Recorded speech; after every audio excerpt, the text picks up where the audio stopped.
C'est le Bud Spencer de la punchline. Les mêmes lunettes que Kim Jong-un sur la croisette. On l'a même vu habillé en Mobutu, Pablo Escobar dans la peau d'un arboïde. Il paraît qu'il a même un code maya en tatouage. Ahora, chico, es el hombre que juega con las letras como te juegas con tus testículos. C'est Papacito dans Libéré sur parole.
Bonsoir, bienvenue sur Libéré sur parole sur patriote.info pour nous suivre. Donc vous vous connectez sur le site ou alors sur la chaîne internet Te Patriote TV ou Te Pas TV, et même les deux c'est encore mieux. Ce soir, une émission spéciale avec Papacito. Bonsoir Papacito. Eh ben écoute, bonsoir Tepa. Tu sais que pour moi c'est la consécration parce que je te suis depuis longtemps. Donc merci de m'avoir invité et je suis très très content de rencontrer, de me confronter aux Tepanotes. C'est comme ça que tu les appelles maintenant? Oui, les Tepanotes, on va dire ça. D'accord. Ben voilà, les Tepanotes. Salut, bonsoir. Bah, salut à tous. Ceux qui veulent évidemment poser des questions, c'est sur le Discord. Donc il faut se faire valider. Il faut trouver le lien dans toutes les vidéos. Et je prendrai, donc ceux qui sont déjà sur le Discord, les questions dans questions pour le direct. Voilà, donc sur le Discord, la caserne de Tepa. Voilà, donc bonjour à la régie, bonjour à tout le monde, évidemment, tous ceux qui nous regardent, comme un rite habituel pour ce soir, une soirée avec Papacito. Alors, toi, Papacito, comment on pourrait te définir? T'es un auteur? Alors je suis auteur. T'es Je suis auteur, tout simplement hein, auteur concrètement. de BD que j'ai. Donc la BD, tout le monde le sait maintenant. Bah, on va la Avec, montrer, ouais, on va la montrer, voilà. Attends, La BD FDP de la mode en collaboration avec Marceau. avec Marceau, oui. Voilà, donc principalement c'est ça. Je suis en train de développer d'autres choses, mais Ouais. pour l'instant je suis auteur, voilà. Et j'étais blogueur avant, donc à l'époque, pour ceux qui Oui. étaient là au tout début, il y avait le blog FDP de la mode, Oui, tout à qui a fait. été censuré, recensuré, donc finalement maintenant je l'ai laissé à des gens qui le gèrent pour moi. Voilà, donc blogueur, auteur pour l'instant. Blogueur, auteur. Et donc c'est pour ça que je disais le roi de la punchline, parce que c'est toi qui écris tous les dialogues, c'est ça? Alors, dans FDP de la mode, c'est moi qui sais, même Ouais. les histoires, les dialogues. Donc, Marceau a son style qui est souvent, voilà, c'est rentre dedans, très brutal et tout. Là, il y a un petit peu, j'ai glissé un petit peu dedans des trucs un peu, tu vois, des petites piques sur la société. Je mets le doigt là où ça fait mal, tu vois. Donc, voilà, un peu différent. Mais c'est vraiment la rencontre du dessin de l'univers de Marceau avec les punchlines et les thématiques à la Papacito, quoi. Voilà. Mais c'est quoi? On peut dire un BD dissident? Oui, clairement. Ben, regarde, c'est simple, c'est une BD qui s'est vendue. Alors, je sais pas exactement à combien on est, mais on a pulvérisé tout ce qui se fait sur le marché. C'est-à-dire qu'à la Fnac, on est numéro un. Sur Amazon, on était numéro un pendant un mois. Je crois que rien qu'en 2 semaines, on a écoulé 5000. Ah ouais, d'accord. Donc, tu vois, gros succès.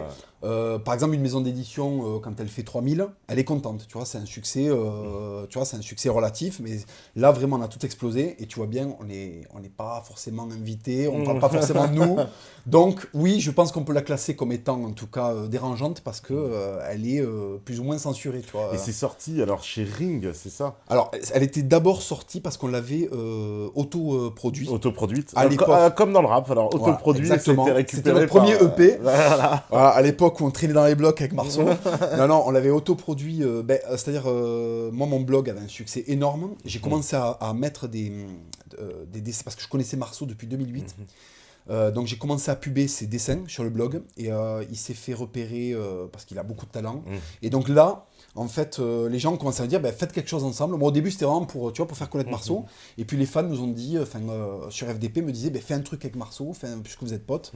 Et on l'a autoproduit. Et là en fait, Marceau entre temps est rentré chez Ring. Et Ring lui a donné une liberté telle que, si tu veux, il y a vraiment des bijoux qui sont sortis, tu vois. Il y a peu d'éditeurs qui ont les couilles Ring, c'est la maison en plus d'Oberton. De Laurent Oberton, qui a fait l'excellent Guérilla, je pense que alors, beaucoup de gens connaissent. Moi, quand je dis Ring, tout de suite, il y a des gens, ils sautent sur leur chaise. Ouais, je sais. Et on me dit, sioniste, c'est des alarmes qui s'allument de partout. Eh ben, qu'est-ce qui se passe? Je vais te dire, en fait, tout simplement, en fait, les maisons d'édition Ring, si tu veux, c'est quand on est dedans, quand tu vois les profils qu'il y a, c'est vraiment très diversifié, tu vois, au niveau des auteurs. Alors, je vais pas dire qui pense quoi, tu vois, mais je peux t'assurer qu'il y a vraiment beaucoup de tendances politiques qui sont chez Ring, y compris des gens, par exemple, qui sont antisionistes, tu vois. Voilà. Après, oui, si tu veux, dans la dissidence, il y a beaucoup d'antisionisme primaire. Là, je crois qu'il est qualifié de pro-sioniste parce qu'il est tout simplement pas forcément antisioniste. Tu comprends je veux dire Voilà. Après, moi, par exemple, je me suis exprimé, tu vois, je vais mettre les pieds dans le plat. Moi, je me suis exprimé à plusieurs reprises, puisqu'on a l'injonction de devoir choisir un camp. Moi, ce que je dis tout le temps aux gens, c'est que quand je prends au Moyen-Orient les pays où les chrétiens sont le plus en sécurité, si je fais un constat froid, immédiat, le pays au Moyen-Orient où les chrétiens sont le plus en sûreté, c'est en Israël. Tu vois.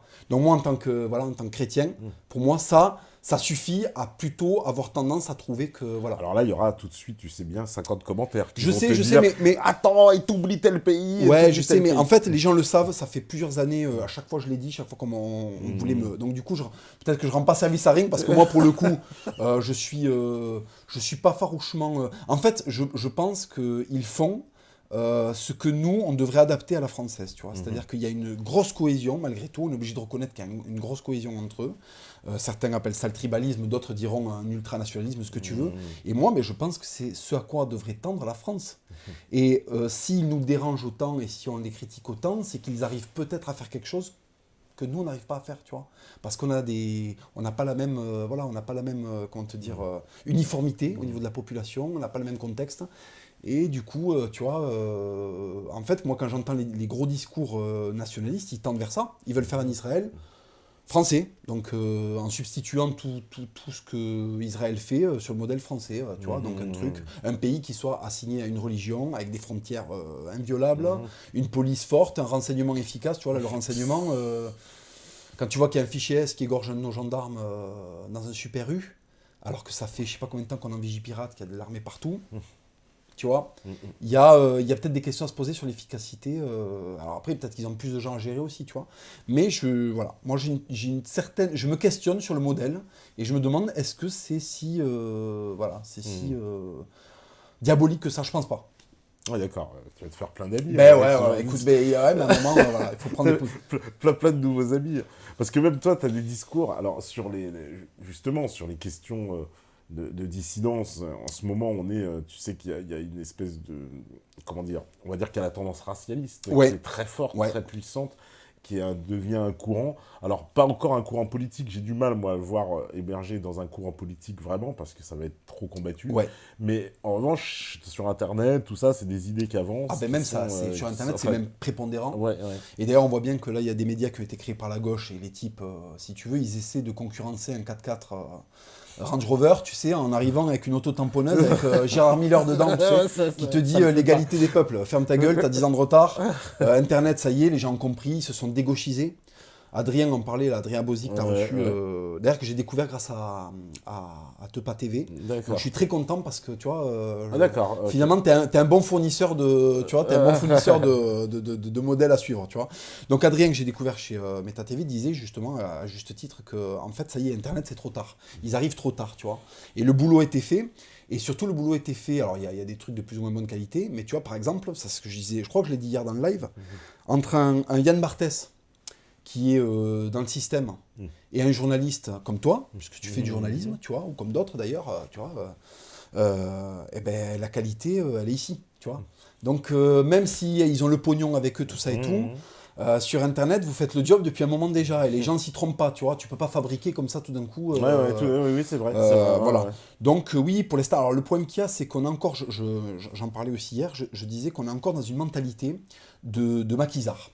C'est-à-dire que comme on n'est pas officiel, on est un peu, tu vois, en souterrain, on fait pas trop le lien entre nous de peur de sortir, on se juge beaucoup les uns les autres. Parce qu'en plus, il y a un truc, c'est qu'on est dans le camp de ceux qui cherchent la vérité. Tu vois, il y a un peu ça aussi. Il y a des gens qui sont très accrochés à la justice. Et quand tu as un sens aigu de la justice, en fait, tu as tendance à vraiment vouloir trouver le modèle à suivre parfait, parce que tu es tellement dégoûté de la politique mainstream que tu dis, ah ben lui il est trop cosmopolite, ah lui il est trop de droite, ah lui il est trop pro-juif, lui il est pas assez si, ça, tu vois ce que je veux dire. Et en fait au final, on est encore dans une mentalité de maquisard avec plein d'antennes et on n'arrive pas à faire un front culturel, à se penser comme étant une masse qui, même si elle n'est pas unie sous le même parti ou le même truc, a une influence énorme dans la politique, et je pense en tout cas dans la métapolitique, tu vois, dans la culture. Et c'est comme ça, dire que le marxisme culturel est arrivé. C'est d'abord par la culture, tu vois, la culture, le journalisme, les profs, et c'est comme ça qu'on a changé une société. Et bien moi, j'entends faire la même chose. Je pense qu'il faut dissidentiser le journalisme, dissidentiser les artistes, tu vois, moi, via la BD, via le cinéma. Il y a des petits docus qui sortent, tu vois, il y a des petites choses qui sont en train de progresser, et je pense que plus on va être nombreux à assumer nos positions, à arrêter de se tirer dans les pattes, parce que globalement, on a plus ou moins les mêmes ennemis. Tu vois, on a quand même les mêmes ennemis, tu vois, on est tous à peu près d'accord pour dire que le multiculturalisme, tu vois, ça suffit, que la République, elle pose des problèmes quand même, la 5e République. Donc, j'ai espoir qu'on arrive à passer nos petites dissensions et qu'on arrive à se concentrer sur la bataille qu'on livre contre nos ennemis, parce que eux, par contre, n'ont pas de difficulté à se laisser tranquilles les uns les autres et à nous attaquer et à nous mettre dans l'œil du cyclone à chaque fois, tu vois. Ouais, c'est clair, c'est clair. Donc voilà, Yann Barthès, tout ça, ouais, il a plein de petits copains et tu vois, ils se tirent pas trop dans les pattes entre eux. Bah non, mais c'est important ce que tu dis. C'est vrai que le talent, on a l'impression qu'il est en face, c'est que bon, eux, ils se perdent, quoi. Oui, ils ont beaucoup d'argent, voilà, ils ont une audience qui est consécutive à leurs moyens, mais en fait, c'est vide, c'est quand même le creux, ils n'ont rien à proposer. Même le média, c'est étonnant, parce que le média de Mélenchon, qu'on pourrait croire, ça s'est effondré, ça se passe Ouais, très mal, ça marche super mal. Tant mieux, je suis content. Mais ce que je te veux dire, c'est que, voilà, typiquement, je vais prendre l'exemple de ma BD, sans pub, on en vend presque 10 000. Imagine avec de la pub. Imagine, t'es invité, je sais pas moi, chez Ruquier, tout ça et tout. Tu imagines à 1 heure de grande écoute, les gens, ça va les interpeller, tu vois, même s'ils sont pas d'accord politiquement. Et en fait, c'est quand il va y avoir des gens qui font des choses qui sont interdites pour le moment, quand ils vont commencer à avoir un peu de lumière dans les médias officiels, qu'il y aura une tendance qui aura changé. Pour l'instant, on est toujours dans l'ombre. Voilà. Et la réussite dans l'ombre dénote que si on était à la lumière, ça veut dire qu'on est obligé de faire de la qualité. En fait. Quand tu n'as pas de visibilité, tu es condamné à la qualité. Si tu fais des trucs de merde, si en plus tu n'as pas de pub derrière, parce qu'il suffit de regarder, si tu veux, les mecs qu'on nous vend, les humoristes du système qu'on nous vend et tout, mais c'est une catastrophe. Moi, j'aimais beaucoup les inconnus, tu vois, dans les années 90. Ouais, moi aussi. On peut pas parler d'humoriste système parce que pour le coup, à l'époque, en plus, ils envoyaient sur certains trucs quand même, tu vois. Mais c'est des mecs qui passaient à la télé. Aujourd'hui, les mecs qui passent à la télé, alors même si les inconnus n'avaient pas un niveau de subversion qui était énorme, ils étaient quand même subversifs. Pas énorme, mais tu sais qu'aujourd'hui, je crois qu'ils seraient au procès, là, les inconnus. Avec le petit sketch qu'il y aurait bien un truc déterré, ça ferait scandale, on dirait que c'est des horribles machistes, racistes, homophobes, majanais, enfin, tout ce que tu veux, quoi. Et aujourd'hui, tu vois, des mecs comme ça, c'est impossible. À la place, on a des gars qui sont ce que j'appelais dans le blog des plumeaux, quoi, tu vois. Qui n'ont aucune substance, qui n'ont aucune vision sur la société, c'est le gag, tu vois, c'est le stand-up. En plus, moi, j'ai constaté un glissement, je vais faire une aparté sur ça.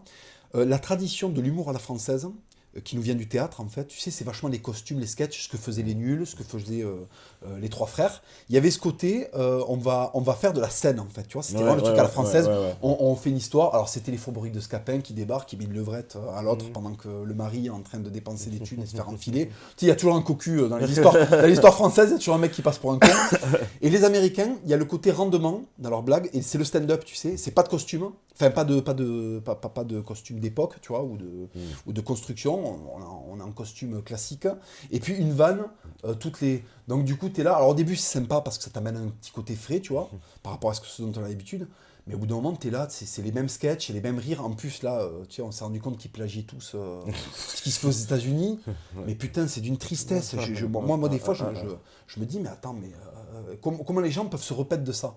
Et c'est pour ça qu'Internet a du succès, parce qu'ils viennent chercher sur Internet ce qu'ils n'ont plus à la télé. Clairement, ils viennent là, le succès des youtubeurs, de la BD underground, de la musique underground, c'est qu'à la télé, tu n'es plus représenté par rien qui soit de qualité. Ouais, mais parce que est-ce que c'est le fait que la télévision, elle se prive par idéologie de mettre mais surtout en avant... je suis complètement d'accord avec toi, mais surtout qu'en plus, je suis persuadé que dans la télévision, il y a des mecs qui sont dans des émissions de gauchisme fini. Quand on fait des vannes sur le multiculturalisme, et que c'est vrai et que ça tape juste, mais ça doit être les premiers à se marrer. Je suis persuadé que ils regardent les dessins de Marceau, les mecs, ils voient qu'il y a des espèces de connasses, tu sais, avec des tatouages carpe diem, qui prennent des coups de savate par son personnage, là, Eugène, qui est par Marcel à l'ancienne, tu vois. Même les comment ça s'appelle, les articles FDP. Je sais qu'il y a des gens qui les lisaient, qui étaient dans le... Et ils se marrent. Mais les financiers, c'est encore une fois les mecs qui amènent le pognon à la télé, pas tous, tu vois, mais il y a, la grande majorité ne peuvent pas se permettre, tu vois, de dire officiellement qu'ils rigolent à ce qu'on fait ou qu'ils sont d'accord avec certaines choses, certaines idéologies qu'on amène, quoi, tu vois. Ouais. Ouais, l'idéologie est plus forte quand même que... mais c'est clair. Ils préfèrent... l'économique. On préfère bâillonner toute une génération plutôt que lui donner accès au risque de devoir aller, de devoir se confronter, parce qu'en fait, c'est simple. Il y a des problèmes auxquels on n'a pas envie de se confronter. Et ces problèmes-là sont ciblés dans la dissidence. Le Raptor dissident, c'est un mec il a 500 000 abonnés YouTube. C'est un Kabyle de 1m50. Pardon Raptor, si tu m'écoutes. Pardon Raptor. C'est un Kabyle de 2m50 bodybuildé, si tu veux. Normalement, ces mecs-là déchargent des camions. Ils font pas 500 000 abonnés sur YouTube. Donc si ce petit Kabyle déchargeur de camions destiné fait 500 000 abonnés, c'est que le mec amène une putain de qualité à un moment, tu vois. Il amène un truc qui est hors norme, tu vois. Et il n'y aurait pas ce phénomène-là si à la télé, il y avait des mecs aussi bons que lui. Tu vois ce que je veux dire? Tu regardes ses vidéos, il y a des trucs, c'est du pur génie, tu vois, au niveau de l'humour. Même comment ça s'appelle, les lives qu'il fait sont vachement intéressants, tu vois.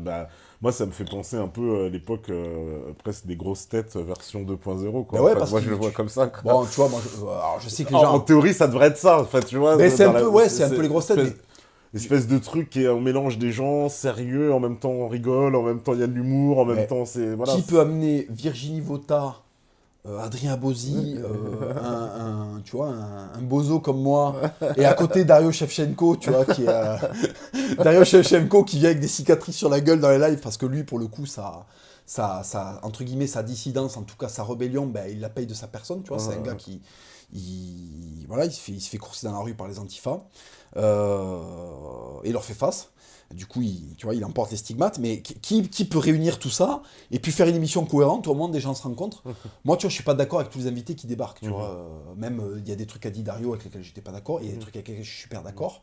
Mais je me rends compte que finalement, tu vois, un mec voilà, comme le Raptor, ou comme toi, tu invites des gens, tu vois, même effectivement, tu vois, Daniel Conversano, je l'ai dit à plusieurs reprises, bien entendu, de par le fait que moi, je compte avoir des enfants métis, je suis l'ennemi à abattre pour lui, mais je considère, tu vois, j'ai fait mon mea culpa hier, je considère que ça a été une erreur, tu vois, lui balancer les pics. Daniel Conversano, il a son mérite, il y a certaines choses qu'il dit qui sont intéressantes aussi, et il ne faut pas l'exclure de but en blanc parce qu'il y a 2-3 trucs où, tu vois ce que je veux dire. Et moi, je me rends compte que je suis en train que je faisais ce que maintenant j'ordonne de ne pas faire, tu vois, je propose de ne pas faire, qui est de se tirer dans les pattes. Dans les pattes, c'est-à-dire qu'en fait, on peut parler en gros avec tout le monde, quoi, en gros. Et surtout, moi j'ai été étonné parce que même des gens, tu vois, là hier, il y a un mec qui nous appelait pendant le live du Raptor, qui était un mec qui était vraiment pas du tout dans ma ligne. Et ben tu vois, quand même, on a pu dialoguer. Alors à la fin, il garde sa pensée, mais il voit que je peux argumenter ce que je dis. Et déjà, je pense que quand tu peux argumenter, que c'est pas juste des idées que tu envoies comme ça. Déjà les mecs te respectent un peu plus, tu vois, quand ils voient que derrière tu peux dire voilà pourquoi j'ai fait ce choix là, c'est quelque chose qui, voilà, donc c'est bien qu'on se rencontre, c'est bien qu'il y ait ce réseau qui commence à se tisser, qu'on se respecte les uns les autres et qu'on n'oublie pas qu'on a un ennemi commun. Mais ce qui est bien, c'est parce que toi t'as vraiment une ligne un peu, je pense, à part quand même de... Là, on voit bien quand même la tendance, c'est celle-là, c'est racialisme blanc à fond. Et toi, t'arrives un peu là-dedans comme... Alors, sortez les maracas, attention, les djembés sont pas loin. Vous allez tous danser le zouk si vous me faites cher. Alors regarde, je suis patriote, Je n'ai pas une goutte de sang français, mes deux parents sont espagnols, donc je suis un métèque, je suis pourtant patriote. Pour les gens de gauche, je suis un enculé de réac. Pour les gens de droite, je suis un pro, comment te dire, je suis un pro métissage, hein, pour les racialistes. Pour les pro-palestiniens, je suis un enculé de sioniste. Pour les juifs, peut-être que je suis pas, tu vois, pour les sionistes, peut-être que j'ai trop de fréquentation arabe. Je suis trop un arabe pour eux. Mais en fait, au final, je vais te dire, peu importe. Moi, je suis content d'avoir la parole, tu vois, parce que finalement, Raptor m'a donné la parole, tu me donnes la parole, parce que je peux dire, au milieu de tout ça, qu'il existe entre le racialisme extrême et le gauchisme insupportable, il existe quelque chose d'ancré dans le réel, dans lequel, à un moment, on arrête les discours de fin fond d'Internet, tu sais, en mode oui, les négros, on va tous les purger, réouvrir les chambres à gaz. Un discours qu'on ne peut pas tenir dehors et qu'on ne pourra pas mener à terme parce que matériellement, c'est quand même lourd tu vois, lourd de conséquences et de logistique. Et pas non plus céder comme un enfoiré de collabo, tu vois, à faire du gauchisme. Et moi, si tu veux, ma ligne, elle est très ténue parce que je suis toujours en train de... L'extrême droite me traite de gauchiste et à gauche, on me traite de fasciste. De fasciste. Mais c'est pas grave, si tu veux. Moi, ce que j'expliquais, il y a des individualités parmi des gens qui ne sont pas de souche franco-française. Gaulois de branche, je crois, on n'a plus le droit de dire. Enfin, c'est tout. Donc, il y a des gens, dont tu fais partie, dont le Raptor dissident fait partie. Le Raptor dissident, c'est un Maghrébin, mais c'est un patriote, comme j'ai rarement vu, qui a fait Saint-Cyr, qui est un exemple. Moi-même, certains Français n'ont pas le parcours exemplaire qu'il a. Le mec a fait Saint-Cyr, lycée militaire, il est ingénieur, il a fait des études. Tu vois, je veux dire, il y a un moment où tu vois, tu es là face au Raptor, tu dis, bon, attends.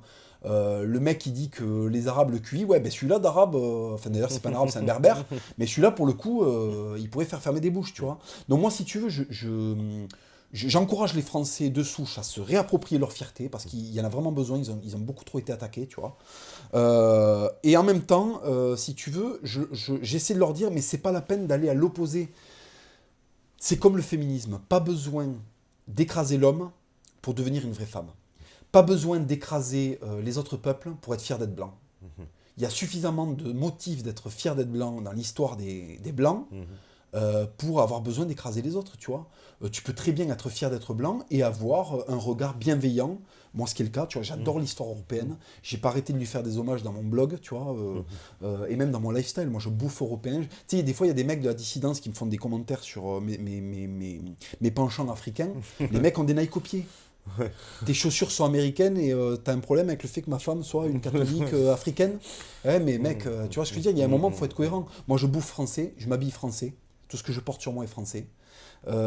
Fabriqué en France, c'est important, tu vois. Et le militantisme, à mon avis, il est plus là que dire il s'est foutu, il n'est pas avec une blanche, tu vois. Tu vois ce que je veux dire. C'est mon opinion, tu vois. Donc, moi, si tu veux, je pense qu'on n'a pas besoin.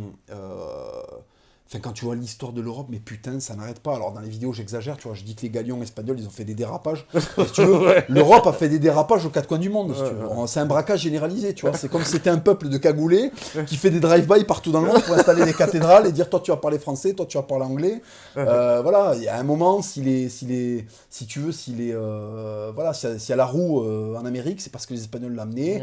Bon, c'est une réalité aussi, tu vois. Si on a du goût en matière vestimentaire au Congo-Brazzaville, c'est parce que les Français sont allés au Congo-Brazzaville et ils ont distillé leur bon goût en termes de pinard, de champagne et tout.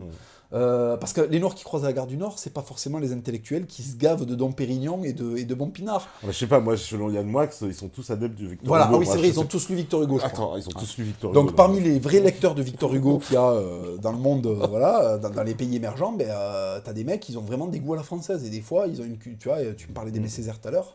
C'est des mecs qui font honneur à la culture française, tu vois. Donc, moi, je veux pas, au nom, si tu veux, d'une urgence, parce qu'il y a urgence, au nom d'une urgence française par rapport au de réagir par rapport au multiculturalisme, je veux pas de cette espèce de rouleau compresseur où vraiment on jette le bébé avec l'eau sale. Moi j'ai l'impression que, disons, je comprends leur réflexe parce que, il y a une invasion migratoire. Ouais, c'est clair, la pression elle est à son maximum. Il y a une pression à son maximum, donc je peux les comprendre.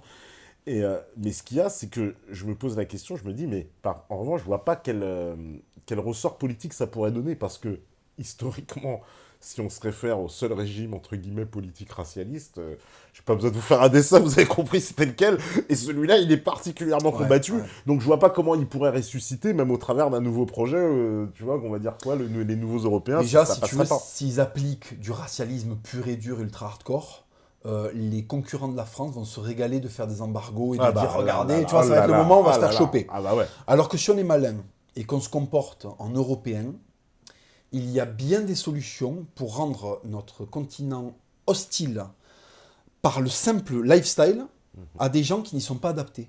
C'est-à-dire que, par exemple, dans les pays de l'Est, moi j'ai beaucoup voyagé en Croatie, beaucoup voyagé en Serbie, eh ben, la population, les mœurs, la place de la religion, la place du nationalisme est telle qu'il ne peut pas y avoir, à un moment, tu ne peux pas faire débarquer 50 000 mecs et changer le pays comme ça. Il va y avoir friction. Hein. Là, malheureusement, en France, on est déjà dans cette situation où il y a vraiment, tu vois, il y a quand même une pression migratoire qu'on ressent vraiment, tu vois. Donc là, j'ai envie de te dire, c'est presque trop tard pour avoir ces réflexes-là. Là, maintenant, il faut, certes, avoir des plans de remigration par l'exigence qu'on va avoir des gens qui vont venir en France. C'est très simple. La loi en France, elle est suffisamment puissante. Le truc, c'est qu'on ne l'applique pas. Si on appliquait la loi stricto sensus... Ceux qui n'ont pas de papier, déjà, ils n'ont rien à faire là. Exactement. En théorie, c'est déjà... après, il faut arrêter aussi de se mentir. Tu as plein de mecs qui sont des problèmes pour la France et qui n'en ont pas plein, tu vois. Parce que ça aussi, oui. finalement, moi, je connais certains sans-papiers qui sont plus valables. Tu vois, les mecs qui nettoient les plats de saucisses là, au quartier latin, les Pakistanais, tu vois, qui nettoient les plats de saucisses au quartier latin, ils n'ont pas de paplard et ils travaillent plus que certains mecs qui ont leurs papiers qui sont tranquilles et qu'on ne pourra jamais déboulonner.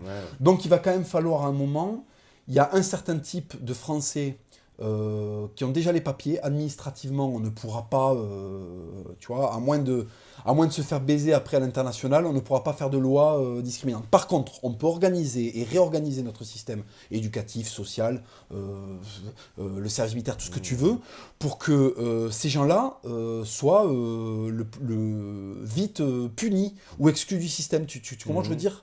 Déjà, si tu imposes aussi mononationalité, peut-être que exactement. Les mecs... tu leur dis, vous choisissez. C'est-à-dire, le mec qui a 2 passeports, tu lui dis non, terminé ça. Maintenant, t'es soit français, soit ton autre truc. Exactement. Et ça marche pour tout le monde. Exactement. Y compris les Israéliens, hein, tu vois, comme ça, vous choisissez. T'es français, t'es israélien, t'es français, t'es turc, t'es français, t'es algérien, tu choisis. Et puis même, tu vois, la laïcité, c'est pareil. La laïcité, c'est un interstice vide. Donc les gens arrivent et disent, attends, tu peux pas me faire de trucs, c'est la laïcité.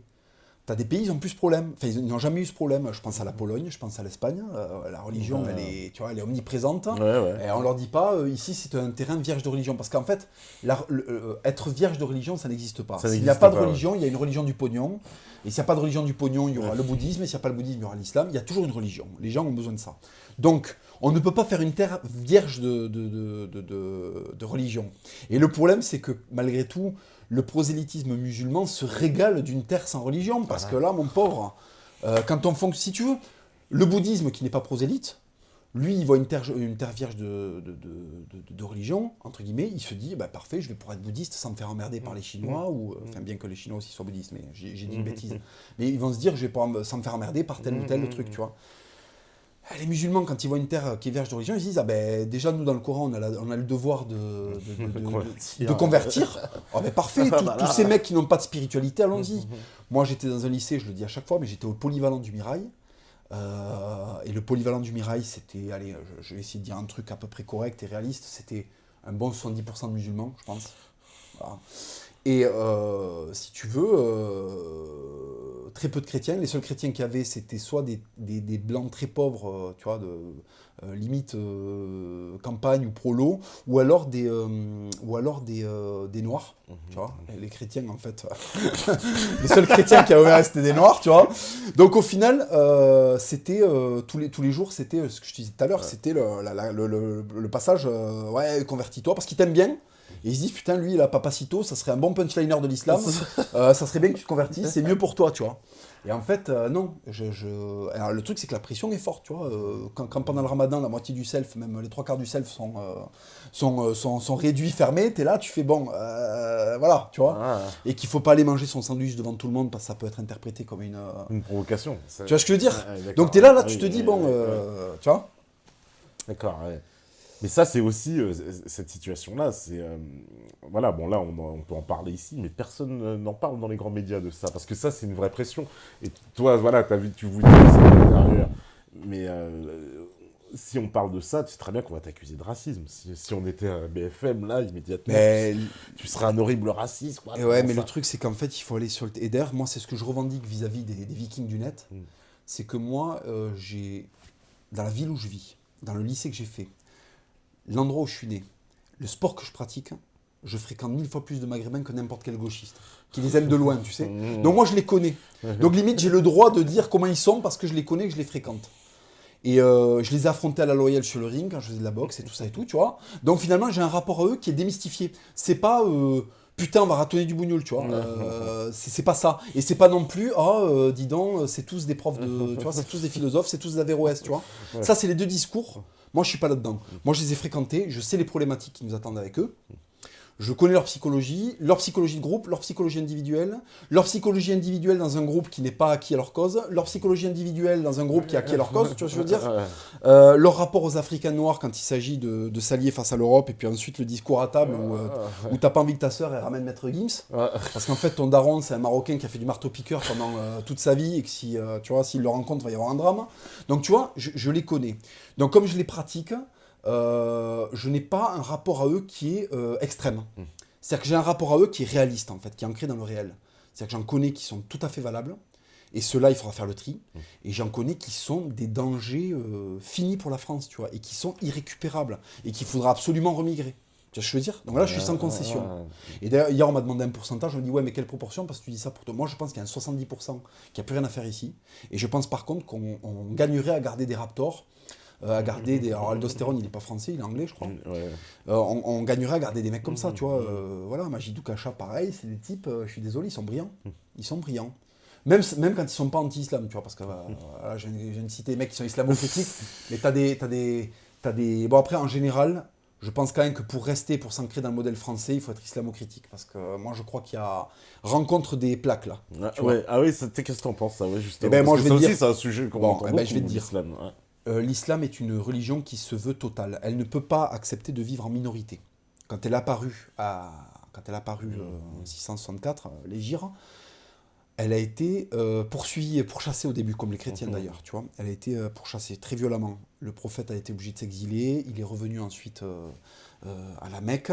Et à partir du moment où elle a été en position de force, elle se dit, voilà, pour survivre face aux chiites, face aux chrétiens, face à tout le monde, face aux juifs, il faut être puissant. Et puis il y a une philosophie dans le Coran qui est très ancrée à la culture arabe. Tu vois, par exemple, le prophète Mohammed est un prophète qui, par rapport aux autres, qui est guerrier quand même. C'est un prophète qui passe beaucoup de temps à faire la guerre. Et il y a quand même le mythe, tu sais, il y a Dolfikar qui est l'épée. Tu vois, des fois, tu vois des mecs avec des pendentifs, avec des épées. L'épée, il y a l'épée du prophète, il y a quand même ce mythe. Je crois que c'est Khaled, le sabre de Dieu, ça veut dire, je crois, hein, il faudra rectifier. Khaled, qui était un grand de l'islam, c'est pareil, c'était un guerrier. Donc c'est une religion qui est quand même tournée vers l'expansion. Alors moi, je suis très fier parce que l'Espagne a été le tombeau de cet impérialisme-là. D'ailleurs, c'est la preuve que, tu vois, il y a eu 8 siècles... 8 siècles d'occupation. Et d'ailleurs, on essaie de nous dire souvent, oui, mais c'est pas de la colonisation, parce qu'on te parle toujours de la colonisation. Moi, des fois, d'ailleurs, je m'amusais, t'avais des Maghrébins qui démarraient, ouais, mais la colonisation. Et là, j'arrivais, genre, parce qu'ils voulaient parler de l'Algérie, et je leur dis, ouais, laquelle, celle de l'Andalousie ou celle de l'Algérie, en fait? Parce qu'il y en a une qui a duré 8 siècles, là, vous avez 5 siècles de retard, là. Tu vois? Donc, si tu veux, ils ont quand même une visée impérialiste. Et le cas de l'Espagne est intéressant parce qu'ils ont vécu pendant 8 siècles. Au bout d'un moment, normalement, tu vois, les Romains sont arrivés. Très rapidement, ils ont donné leur religion au peuple qu'ils ont conquis, tu vois, plus ou moins. Enfin, ils se sont adaptés. Là, ça n'a pas marché. La greffe n'a pas pris, tu vois. Il y a 8 siècles de présence. 8 siècles et ça marche pas quand même. Tu vois, donc il y a une résistance. Alors, tu vois, c'est ce qui me fait me dire qu'en plus, les Européens ne sont pas faits pour cette religion. Et en plus, ethniquement, ils sont proches. Encore une fois, les Espagnols sont pas loin ethniquement. C'est rigolo parce que les gènes se sont... Moi, tu vois ma gueule, j'ai plus une tête, si tu veux, à rouler avec un camion sur la promenade de Nice qu'à designer des meubles Ikea à Stockholm, tu vois. Faut être honnête. Bon. Donc, si tu veux, on se paye des têtes d'arabes finis. Mais par contre, le vecteur... Alors, il y a un peu de culture qui est passée, mais la religion n'est pas passée. Et tu vois, moi je me suis toujours interpellé là-dessus. Le christianisme s'est bien diffusé en Ibérie, tu vois. Il y avait le culte païen du taureau. Le christianisme a réussi à s'installer. Et la greffe n'a pas pris. Et si elle n'a pas pris, c'est que je pense que dans son logiciel, elle n'est pas adaptée à l'homme européen. Ouais. L'homme européen n'a pas besoin... L'islam, c'est une religion qui pose des cadres très très stricts. Donc c'est pour des gens qui, a priori, avaient besoin de cadres très très stricts. L'Arabie, avant l'arrivée du prophète, je pense que ça devait pas être exactement, le marché de Noël à Bruges. Tu vois, il devait y avoir un peu des règlements. De toute façon, quand tu vois un rebeu picolé, ça te donne un aperçu de ce que pouvait être le monde arabe avant l'islam, tu vois. C'est-à-dire des empoignades et des coups de poignard avec des cris à 3h du matin. Ils ont interdit. Après, donc je comprends pourquoi l'alcool est interdit. Nous, les Européens, on arrive plus ou moins à se gérer, tu vois. Ça, c'est un peu plus culturellement. On n'a pas le même milieu, on n'est pas dans le désert, tu vois. Parce que l'islam est une religion du désert. Le christianisme est une religion du désert et de la Méditerranée, et tu vois, c'est pas pareil. C'est une religion de l'arbuste. C'est pas une religion du désert, tu vois, donc c'est encore différent. Mais si tu veux, l'Européen n'a pas besoin de tous ces cadres-là. Il arrive, si tu veux, un moment à faire un pacte social qui n'a pas besoin d'être un pacte social avec le couperet à la fin. Et d'ailleurs, c'est ça qui manque aujourd'hui à la France, par exemple, c'est que nous sommes à l'opposé de l'islam. C'est-à-dire que nous n'avons aucune règle. Nous considérons que les règles... Il est interdit d'interdire, tu sais, mais 68. On considère que les règles sont anti-humaines. Non, non. Avec certaines personnes, les règles sont nécessaires. Tu vois ? Et pourquoi aucun dictateur du sud de l'Europe ne ressemble au dictateur du nord de l'Europe ? Avec son propre peuple, je parle, hein, pas forcément avec ses minorités. Mais quand tu vois un Franco, quand tu vois un Mussolini, ou un Salazar au Portugal, ou un Pinochet au Chili, c'est un peu plus verrouillé, tu vois, que, par exemple, je sais pas, d'ailleurs, mais tu vois un Poutine, qui est une dictature c'est une dictature, c'est une dictature, je l'aime beaucoup, je suis pour Poutine, mais c'est quand même un régime autoritaire, tu vois. Mais dans la façon de gérer la population, c'est pas la même chose. Et chez les Arabes, c'est exacerbé. Les Saddam Hussein, les Kadhafi, c'est des mecs qui allaient au balcon, ils faisaient des discours, je le dis pour rigoler dans mes vidéos. Mais Saddam Hussein, quand il apparaît, il a des Ray-Ban, il tire avec des flingues, il a un ventre comme ça, il leur explique que, tu vois, sa passion, c'est les Makroud et les AK-47, tu vois, il faut pas l'emmerder. Donc, tu diriges pas pareil des Arabes que tu diriges des Franco-Français. Ça, c'est une réalité, moi je pense. Hein. Et d'ailleurs, tu diriges pas des Espagnols de la même façon que tu diriges des Français. Donc ça, à un moment... y a ce problème-là, tu vois. L'islam arrive en Europe, dans un continent qui est détendu. Tu vois, les mecs sont détendus. C'est-à-dire, oui, bon, y a des règles, mais ça va de temps en temps, on arrive à... Et c'est pas pour ça que, tu vois, on arrive à voir les cheveux d'une femme sans se dire que c'est une provocation ou un appel à la fécondation, tu vois. Tu vois ce que je veux dire ? Bon, donc à partir de ce moment-là, moi je crois qu'il y a, tu vois, il y a vraiment, c'est antinomique. Mais en plus, c'est marrant parce que cette histoire de l'Espagne, elle nous est toujours vendue comme... le modèle d'une coexistence pacifique entre les religions. Je vais te dire, alors là, d'ailleurs, je vais leur donner je vais leur filer une tranche d'Espagne, là, tout cela. En Andalousie, il y a eu des périodes où, effectivement, il y a eu une entente. Bon, il y avait quand même la dimitude, hein, c'est-à-dire que tu te fais pas égorger, mais... tu te payes l'impôt. Ouais, t'as intérêt à faire ton petit chèque en PC, enfin pas en pesetas, en dinars, tu vois, tu fais la conversion de dinars pour avoir le droit d'aller à l'église. Ça, c'est une chose. Il y a eu, effectivement, à un moment, des périodes de prospérité où on se tapait pas sur la gueule. Moi, je viens d'une région qui s'appelle la Castille. Ça s'appelle la Castille parce que ça vient de Castillo, qui veut dire château. Et là, je peux te jurer que dans les mentalités, c'est très clair. Hein, c'est l'envahisseur, le violeur, le pillard, qui veut brûler des moines et esclavagiser et nous vendre son Coran. Et quand tu vas en Castille, c'est un désert rocailleux, tu vois, aride. Il y a des moulins abandonnés et des châteaux abandonnés, tu vois. Parce que ça n'a servi qu'à ça. C'était une région qui était dépeuplée. Et à un moment, ils ont fixé le front contre les musulmans. Et l'âme profonde espagnole, elle vient de Castille. Tu vois, le Cervantes, tout ça, c'est des Castillans. Et ils sont tournés, je regrette, hein, mais leur mythe, c'est on a repoussé les musulmans. Le saint patron de l'Espagne, c'est Saint Jacques, le tueur de morts. C'est son blaze. C'est pas Saint-Jacques Gynéco ou Saint-Jacques Westside. C'est Saint-Jacques Matamoros, littéralement le tueur de morts. Et ça, c'est, tu vois, tu vas dans les bâtiments officiels, t'as des cadres, tu vois.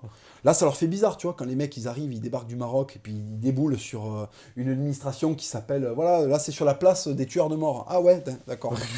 Tu vois, c'est différent de la place de la République. Ouais. Tu vois. Donc, si tu veux, ils ont qu'à aller voir en Espagne, de toute façon, et écouter les Espagnols. Alors, bien sûr, t'as certains bourgeois, bobos, poètes, tu vois, qui vont te dire, oui, l'islam, tout ça, ce truc. Quand tu vas dans les campagnes, parce que l'Espagne est essentiellement un pays de ruralité, il y a plus de gens dans les campagnes que dans les villes, te disent tous, d'ailleurs, ceux qui dans les villes ont des rapports avec la campagne, te disent tous que s'ils reviennent... on sera prêt à les... Tu vois, il y a vraiment ce truc de la fierté d'avoir repoussé les Arabes, d'avoir tenu... Parce que pour eux, c'est pas une invasion définitive. Ils ont tenu un front. Tu vois, nous, on le voit comme étant... ils sont rentrés dans l'histoire d'Espagne. Pour eux, non. Ils sont rentrés dans l'histoire d'Espagne parce que c'était des ennemis. Et c'est toujours ce miroir. Ce qui a une part de faux. Parce qu'ils ont quand même diffusé des choses. Le carrelage, je te fais pas un dessin, tu vois. Les gueules, le carrelage, il y a quand même des trucs qui nous viennent des Arabes grandement, tu vois. Mais... le truc principal qui est l'islam, ils n'en ont jamais voulu. Et ils se définissent en tant que Castillans par la fierté, les Aragonais pareil, par la fierté d'avoir repoussé les Arabes. Donc tu vois, l'Espagne, elle est vendue par le marxisme culturel comme étant l'exemple que ça peut se fonctionner. Quand tu vas là-bas et que tu demandes aux locaux, ils te disent « Ah non, ça va pas fonctionner, la seule chose qui fonctionne, c'est une grosse croisade des familles. » tu vois. Donc l'Espagne avant-poste, en tout cas... Mais ça l'a longtemps été, j'espère que ça va le demeurer, franchement. Parce que toi, t'es critique aussi, j'ai vu vis-à-vis des... Enfin, critique, vis-à-vis des Africains, t'as une espèce de discours quand même assez de vérité en disant, bon, en gros, vous voulez qu'on vous respecte, commencez par respectez-vous et étonnez-nous et on vous respectera, mais arrêtez de chialer, quoi. Voilà. Mais regarde, je vais te donner un exemple qui est simple. Quand tu as un mec dont tu sens qu'il n'y a plus aucune barrière, qu'est-ce que tu éprouves pour lui? Tu sais, quand tu rencontres un mec, il se respecte plus, il a honte de qui il est, de son passé, de ses parents, de son boulot, il marche en regardant le sol.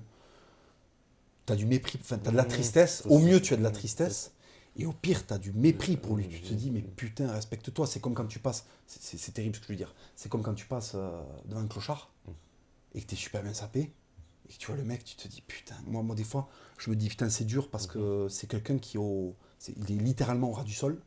Et toi, tu passes, et toi, la société t'a permis un moment, ou toi-même, tu t'es permis, tu vois, c'est bon. Il y a aussi individuellement certaines choses, voilà. Mais je veux dire, malgré tout, il y a un moment, il y a un être humain par terre, tu vois. Et là, tu te dis, au mieux, tu as de la tristesse pour lui, et la plupart des gens, moi, je crois, ont du mépris. Ils disent, Clodo, il est bourré, c'est sa faute, c'est une merde. Quand tu as un mec qui t'agresse, il y a ce qu'on appelle le syndrome de Stockholm. Bizarrement, celui qui t'a rien fait, tu le méprises. Et celui qui vient, qui te retient en otage, tu vois, je sais pas où, qui commence à te dire... t'es là, il te tient en respect. D'ailleurs, tu vois, l'expression de tenir en respect, quand tu pointes quelqu'un avec un guigui, tu le tiens en joue, tu lui dis... là, on appelle ça tenir en respect. Parce que malgré tout, il y a un respect qu'on acquiert, et puis il y a un respect qu'on comprend. Tu vois. Et le respect qu'on prend, c'est quand on débarque, on met 2 gifles, et on dit, à partir de maintenant, tu vas fermer ta gueule. Et les gens ont plus de... C'est malheureux, mais ils le savent. Nos ennemis le savent. Ils savent qu'on est dans la position de ce clochard. On n'a pas de relation, qu'on n'est pas unis entre nous. Donc, si tu veux, ils nous voient comme étant des victimes potentielles, tu vois, des victimes, des mecs incapables de se rebeller. Donc, ils nous respecteraient plus si on avait un flingue à la ceinture, pas besoin de le dégainer, hein. Si on a un flingue à la ceinture et que chaque fois qu'il y en a un qui débarque et qui dit nique la France, on lui dit attends, regarde là, tu vois ce que c'est là? Calme-toi. Sauf que là, on ne fait pas ça. Quand un mec nous dit nique la France, on lui dit ah oui, mais alors t'as eu une enfance difficile, mais ils ont pas, ils réagissent pas comme ça. Ça c'est justement, c'est les Africains qui réagissent comme ça. Les Africains réagissent comme ça. Regarde, alors je vais. Là, j'avais un exemple. Je me disais, regarde, en Afrique, tu prendrais par exemple, tu prends même un pays assez calme comme le Gabon. Tu apprends dans la semaine que y a une bande de Sénégalais qui est venue, qui a renversé 80 personnes sur le marché. Je pense qu'il faudra 48 heures à tous les Sénégalais pour fuir le pays. Non mais tu comprends ce que je veux dire. Et en plus, je prends le Gabon, mais ça pourrait être n'importe quel pays d'Afrique. C'est comme ça que réagiront les Africains. Ils vont pas attendre le 5e attentat pour virer les... Non mais tu le sais. Attends, Amin Dada, quand il a été élu, il y avait, tu sais, il y avait des communautés d'Indiens et de Pakistanais qui faisaient des costumes. Qui étaient dans le textile, beaucoup. D'ailleurs, Freddie Mercury, je le dis entre parenthèses, Freddie Mercury est né à Zanzibar. Il est né à Zanzibar, oui. Parce qu'il est d'origine perse. Ah, en fait, c'est une tribu d'Inde qui vient de Perse à la base, d'Iran, et qui était les Zoroastrites. Exactement. D'où son visage d'ailleurs qui ressemble vraiment à... Il a un visage particulier d'Arien, en fait. Les vrais Ariens, tu vois. Et Amin Dada a été élu. Vous avez 24 heures pour vous casser. Donc quand Amin Dada te dit t'as 24 heures pour te casser, sachant que le mec fait 100 kilos et qu'il a des trônes en léopard, Tu peux imaginer qu'à un moment, si tu dépasses les 24 heures, il y a des mecs qui vont débarquer en pick-up et qui vont faire le ménage. Tu vois, là, tu as un rapport au pouvoir qui n'est pas le même que quand François Hollande dit « Bon, là, on va agrandir, on va commencer à mettre des cartouches dans les chargeurs des militaires qui patrouillent pour Vigipirate. » Tu vois ce que je veux dire? Ou on va faire la guerre au terrorisme. Oui, voilà, oui, non, oui, non. faire la guerre. C'est qu'à un moment, il y a la coercition. Et tu as des mecs qui incarnent cette coercition. Quand tu vois un Poutine, il déboule, il dit « On va aller buter jusque dans les chiottes. » T'es comme ça. Ah oui, oui. Quand Saddam Hussein il débarque, il dit Saddam Hussein, mais il a fait de la confiture de djihadistes. Tu n'en entendais même pas parler. Il les faisait attraper par sa police secrète, il les démontait. Ouais, il les démontait. C'était le boss. Et il était en pantoufle le week-end, donc c'est pas antinomique avec un lifestyle tranquille, tu vois. Mais à un moment, il faut comprendre que la fermeté ne passe pas forcément par le nazisme. Tu vois ce que je veux dire? Tu peux être un pays normal et avoir à un moment des exigences de comportement, des exigences des exigences d'intégration, tu vois. Mais est-ce que ça, c'est comme il disait, cette expression de Julien Rochdy, là, qui disait, oui, on est trop raffiné. Il a eu peut-être raison. Hein. Non, moi je crois qu'il n'y a jamais trop de raffinement. Ça, c'est le piège, en fait. Parce que c'est l'histoire de, il va falloir devenir les bêtes qu'on affronte, mais en fait, tu te perds. Quand tu choisis cette voie-là, tu perds l'essence de l'Europe. Moi, je suis persuadé que le jour où l'Europe va se mettre à faire des génocides de quartier, c'est là où elle sera morte. Parce que ce qui a toujours différencié l'Europe du reste du monde, c'est qu'à un moment, il y avait des voix qui s'élevaient. Alors, c'est des voix qui me cassent les couilles des fois, mais c'est des voix qui s'élèvent pour dire attention, faisons preuve de discernement. C'est ça la grandeur européenne, tu vois. C'est un moment de dire non, on ne tue pas les femmes et les enfants. Tu vois, des trucs comme ça, voilà, le panache, tu vois, j'en parle souvent, le panache. Tu vois, il y a un moment où on dit. Esprit chevalier, quoi. Voilà, on n'a pas l'exclusivité de ça, ça existe ailleurs dans le monde, mais les Européens, c'est vraiment ceux, de par leur histoire, leur romantisme, les œuvres qu'ils ont produites, qui l'ont glorifié, ça, voilà. Et si tu veux, si on commence à agir comme nos ennemis, moi je crois que la fermeté est beaucoup plus violente quand elle s'applique froidement que quand il y a des espèces tout d'un coup de chevaliers qui débarquent, enfin quand je dis chevaliers, non, de vikings du net qui débarquent et qui disent ah ben, tu vois par exemple, je sais pas, quand les mecs vont ratonner un vieux maghrébin de 60 ans à la retraite, c'est déplorable. C'est déplorable. Par contre, arrêter de voter comme des merdes et avoir de l'exigence et intervenir dans le métro quand quelqu'un se fait emmerder ou quand t'as un mec qui a le son fort, tu dis excuse-moi, là c'est chiant, tu vois. C'est simple comme phrase. Ouais, mais le truc, c'est que tu sais très bien. Regarde, moi je suis d'accord avec toi, mais tu vas au-devant de grands problèmes. C'est parce que le mec à qui t'as dit ça, t'avais pas vu, mais il y a 4 mecs avec lui autour et ils vont te... Alors, on me fait souvent le remarque, on me dit, oui, mais toi, Papacito, tu fais 1m93, 100 kg. Ah bah ça aide aussi. C'est vrai. C'est des arguments. Mais je peux te dire, déjà, il y a deux choses. C'est pour ça que je parle de monter une équipe à chaque fois, parce que je pense aussi que les gens, va falloir qu'ils commencent à comprendre qu'il faut qu'ils arrêtent d'être... si tu veux, quand on demandait aux soldats français de sortir d'une tranchée, c'était pas un par un. C'était en ligne. Pour qu'il y en ait 3 qui puissent arriver, qu'il y en ait au moins 3 qui aient le privilège de se faire tuer dans la tranchée ennemie, tu vois. Là, si tu veux, on sort un par un. Donc, on se fait tirer au pigeon. Donc, je dis aux gens, si vous êtes si vous évoluez en milieu hostile, eh ben, agissez en conséquence. Montez une équipe, ayez des potes, commencez à apprendre. Déjà, quand tu sais te taper, tu sais, quand tu as fait un sport de combat, déjà, la chose, tu vas dire, déjà, le mec, quand il regarde tes yeux, c'est comme quand tu regardes National Geographic et que tu vois le crocodile qui est en train d'attendre la gazelle, tu vois. Tu sais que la gazelle, à un moment, elle aura beau prendre tous les Doliprane qu'elle veut, le mal de crâne ne va pas s'arrêter, tu vois. Donc, il faut tu vois, tu envoies des signaux aussi, par ton lifestyle, la façon... Si tu es habillé comme le dernier des fifres, tu vois, qu'on dirait un bouffon, que tu as un pantalon rose de chez Célio, qu'est-ce que tu veux? Ouvert aux genoux, là. Non mais tu vois, il y a un moment, regardez un peu les livres d'histoire, qu'est-ce qu'ils faisaient les chevaliers, les guerriers de l'Antiquité, ils se peignaient la gueule, ils se mettaient des plumes sur le casque, ils mettaient des fourrures parce qu'ils avaient l'air d'être des titans, tu vois, quand tu les voyais, c'était ça le truc pour impressionner, ils mettaient de la couleur, les Grecs mettaient beaucoup de couleur sur leur casque, sur leur bouclier, les Vikings pareil, parce que tu voyais débarquer les mecs, tu disais ouf, ah ouais d'accord. Là quand tu t'habilles en Jean-François Trou du cul, tu vas faire peur à qui, tu vois? Bah oui, je veux dire. Oui, mais c'est ça, mais est-ce que aussi, tu vois, regarde, les Blancs, ils fonctionnent pas sur le même système. Par exemple, regarde, tu vas prendre des petits Noirs, des petits Arabes. Quand ils vont avoir à apprendre à l'école, qu'est-ce que vont dire leurs parents? Quoi? L'autre, il t'emmerde, tu lui en fous une. Sans pitié, ils vont lui dire ça. Le petit Blanc, qu'est-ce qu'il va faire? Si tu as un problème, tu vas voir la maîtresse, tu vas voir un prof. Ils sont pas du tout sur le même logiciel. Mon combat, il est là, mon combat, il est de dire à un moment, apprenez.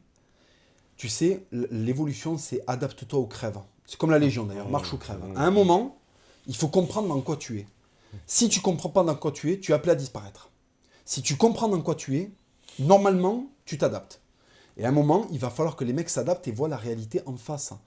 Quand tu habites dans certaines villes, quand tu prends le métro à certains horaires, tu as plus de chances de croiser certains mecs. Et il faudra être... Moi, par exemple, regarde, je te montre, j'ai systématiquement sur moi, parce que c'est la tradition dans la région d'où je viens, j'ai systématiquement un couteau sur moi. Tu vois. Déjà, rien que le bruit, tu vois, c'est de la corne de taureau. La gueule de la lame, on dirait que j'arrive à sortir des insignes Mercedes pour les revendre, tu vois. Donc, tu vois, quand tu sors ça, rien que le bruit, mais des fois, t'as même pas besoin. Il y a eu des situations où t'as même pas besoin de sortir ton schlass. Le mec, il commence à te parler, tu le poses sur la table, tu lui dis, regarde là, qu'est-ce que t'en penses, tu vois. Tu lui montres, qu'est-ce qui se passe, tu vois. T'as même pas besoin de l'ouvrir. Mais il faut faire des trucs d'éther. À un moment, il faut comprendre que quand on est en guerre, il y a beaucoup de psychologie. Moi, je les connais, les rebeux, le trois quarts du temps, ils gonflent comme ça, on te dit, alors attention, il y en a, tu vois, c'est des jusqu'au boutiste parce que. Voilà, oui, mais il y a ce truc, justement, de la fierté de fou. Et ben ouais, mais à un moment. Attends, le mec, il estime que tu l'as mal regardé au feu, il veut te planter. Et ben ouais, déjà, et un couteau sur toi. Et un couteau sur toi, parce qu'il y a un mec qui te sort un schlass, si toi tu sors un schlass, là déjà, on n'est plus on n'est plus aux infos, on est dans un film. Parce que là, il y en a deux qui ont un couteau, donc potentiellement, c'est un film de KPDP, et tout peut se passer, tu vois. Déjà, il y a du suspense. Parce que quand un mec te sort un schlass et qu'il est, comment ça s'appelle, et que toi, t'es désarmé, déjà, tu pars avec un truc en moins. Donc, moi, je dis aux gens, voilà, vous le portez dans votre fourreau, c'est pas illégal, dans un petit fourreau, un couteau, pas un cran d'arrêt, un couteau qu'il faut déplier. Il faut déplier, puis il y a la taille de la lame aussi, je crois. Exact. Ah non, mais ça, c'est des légendes, tu sais. Des légendes avec la main, je sais pas quoi. C'est des légendes. Un couteau plié, qui ne soit pas cran d'arrêt, donc pas automatique, un couteau que tu déplies dans une... Moi, j'ai une housse en cuir, il est là, il n'y a pas de problème, tu vois. Si un policier t'arrête, tu dis, ben voilà, c'est pour couper le saucisson. Bon, mais c'est pour couper le saucisson. Moi, je l'utilise pour couper le saucisson, tu vois. Mais si un jour, il y a un mec qui vole un camion pour aller rouler sur des Français, si toi, t'es à côté et que t'as compris ce qu'il allait faire, eh ben, s'il y a une carotide qui traîne, tu peux déjà aller l'entamer un petit peu. Tu vois ce que je veux dire? Bon, attention, j'appelle pas au truc, mais à un moment, on aura plus la capacité d'intervenir s'il y a des gens qui sont en danger. Tu vois, si un terroriste qui commence à faire le fou, eh ben, je sais pas. Moi, je sais pas comment je vais réagir. Hein, je te dis ça, mais si demain il y a une prise d'otage, je vais peut-être être le premier à me foutre en boule et à pleurer, tu vois.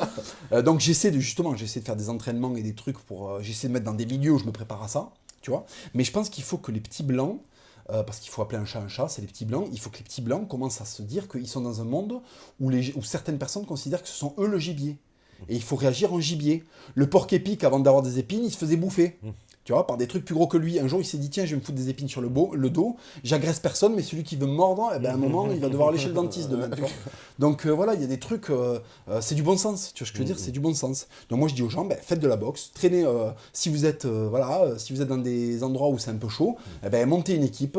Et déjà, si vous êtes 4 ou 5 et que les mecs voient dans vos yeux que vous avez un peu tapé dans le sac et que vous avez pris des marrons dans le museau, ils vont peut-être se poser la question 2 fois. Tu vois. Alors que quand tu vois un mec qui sort, qui est tout seul, qui regarde ses pieds, qui a aucune domestication de la violence, aucune domestication de la virilité. Mais parce que aussi, alors il y a un autre truc, moi je trouve aussi, c'est que, regarde, les Blancs n'ont pas de ciment naturel pour se communautariser. Les Arabes, ils ont le logiciel doctrine islamique qui est extrêmement fort, extrêmement puissant, et puis même il transcende même les races, mais bon, dans le tribalisme c'est très fort. Oumma. Voilà, la Oumma c'est très très fort. Les Noirs, ils ont le fait d'être noirs. Et qui, pour eux, la reconnaissance raciale est tellement forte que c'est un... Leur parti politique, c'est noir. Noir, voilà. Noir, ça suffit. Mon frère, assieds-toi, il n'y a pas de souci. T'es noir, on t'ouvre la porte, je te fais confiance. Enfin, tu vois, ils ont ce logiciel noir. Mais les Blancs, ils n'ont pas ce logiciel tribaliste racial. Et ils n'ont pas de doctrine non plus. C'est vrai. La doctrine nationale, elle n'est pas assez forte. Elle n'est pas assez forte. Elle rivalise pas avec l'islam. Hein, elle n'est pas assez forte parce que d'un côté, ils entendent les mecs, tu vois, bien déter, les nationaux déter, leur dire ratonne des mecs. Et de l'autre côté, il y a Yann Barthès qui leur dit non, mais mets-toi à genoux là, tu vois, mets-toi à genoux, ça va passer. Il y a un juste milieu, qui est celui à un moment, voilà, je suis un homme, il faut que je me comporte en homme. Et à des fois, c'est difficile, attention. Moi, il y a des endroits où je me dis, faut pas faire le malin, parce que là, tu es vraiment en sous-nombre et tout. Il faut être intelligent aussi. Hein, voilà, attention, il faut pas jouer les héros et aller à une mort certaine. Ouais. Par contre, en dernier ressort, avoir la capacité de réagir. Quand le conflit arrive, être capable de l'affronter au maximum de ta possibilité. En fait, la réalité, c'est qu'il faut éviter le conflit au maximum, mais par contre, quand le conflit va se présenter, avoir la capacité d'y aller à fond. Tu vois.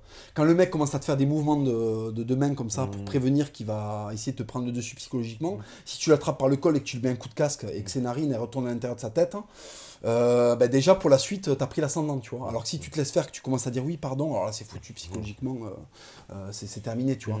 Donc il faut aussi avoir l'apprentissage de ça. Avant, t'allais à l'armée, tu te bagarrais un peu dans les bars et tout, tu vois. Donc tu savais plus ou moins quand ça commence à chauffer. Là, des fois, je vois des mecs, mais ils sont inconscients. Ils ont des houpettes. Ils ont des lunettes à la, tu sais comment il s'appelle, Jamy là, de C'est pas sorcier, tu vois. Ils ont des dégaines de botanistes pour la 5, tu vois, qui font des émissions botaniques pour la 5. Et les mecs, ils vont se balader à 3h du mat dans des endroits où il y a écrit sur leur gueule viande gratuite, tu vois.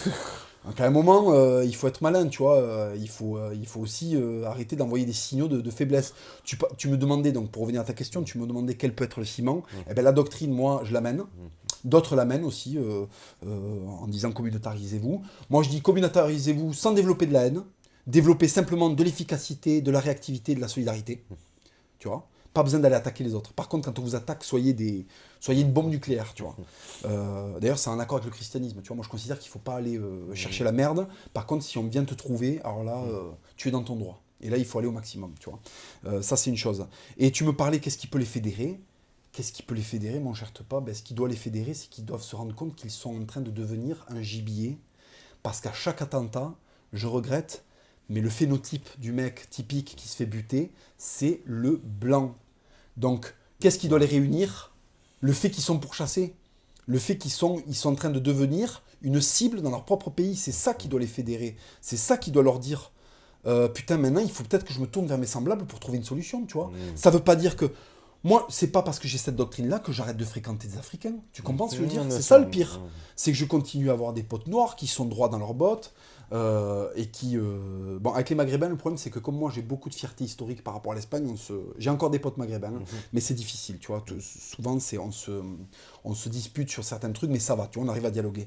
Mais on me le reproche souvent, mais par exemple, via la boxe, j'ai des bons potes noirs, tu vois, qui sont des mecs droits dans leurs bottes et qui sont tout à fait patriotes et qui seront tout à fait dans notre camp.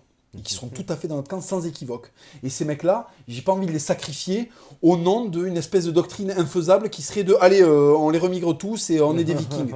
Non, t'es pas un viking, t'es un mec sur un clavier derrière un écran. Et pour l'instant, dans la vraie vie, tu n'as pas de...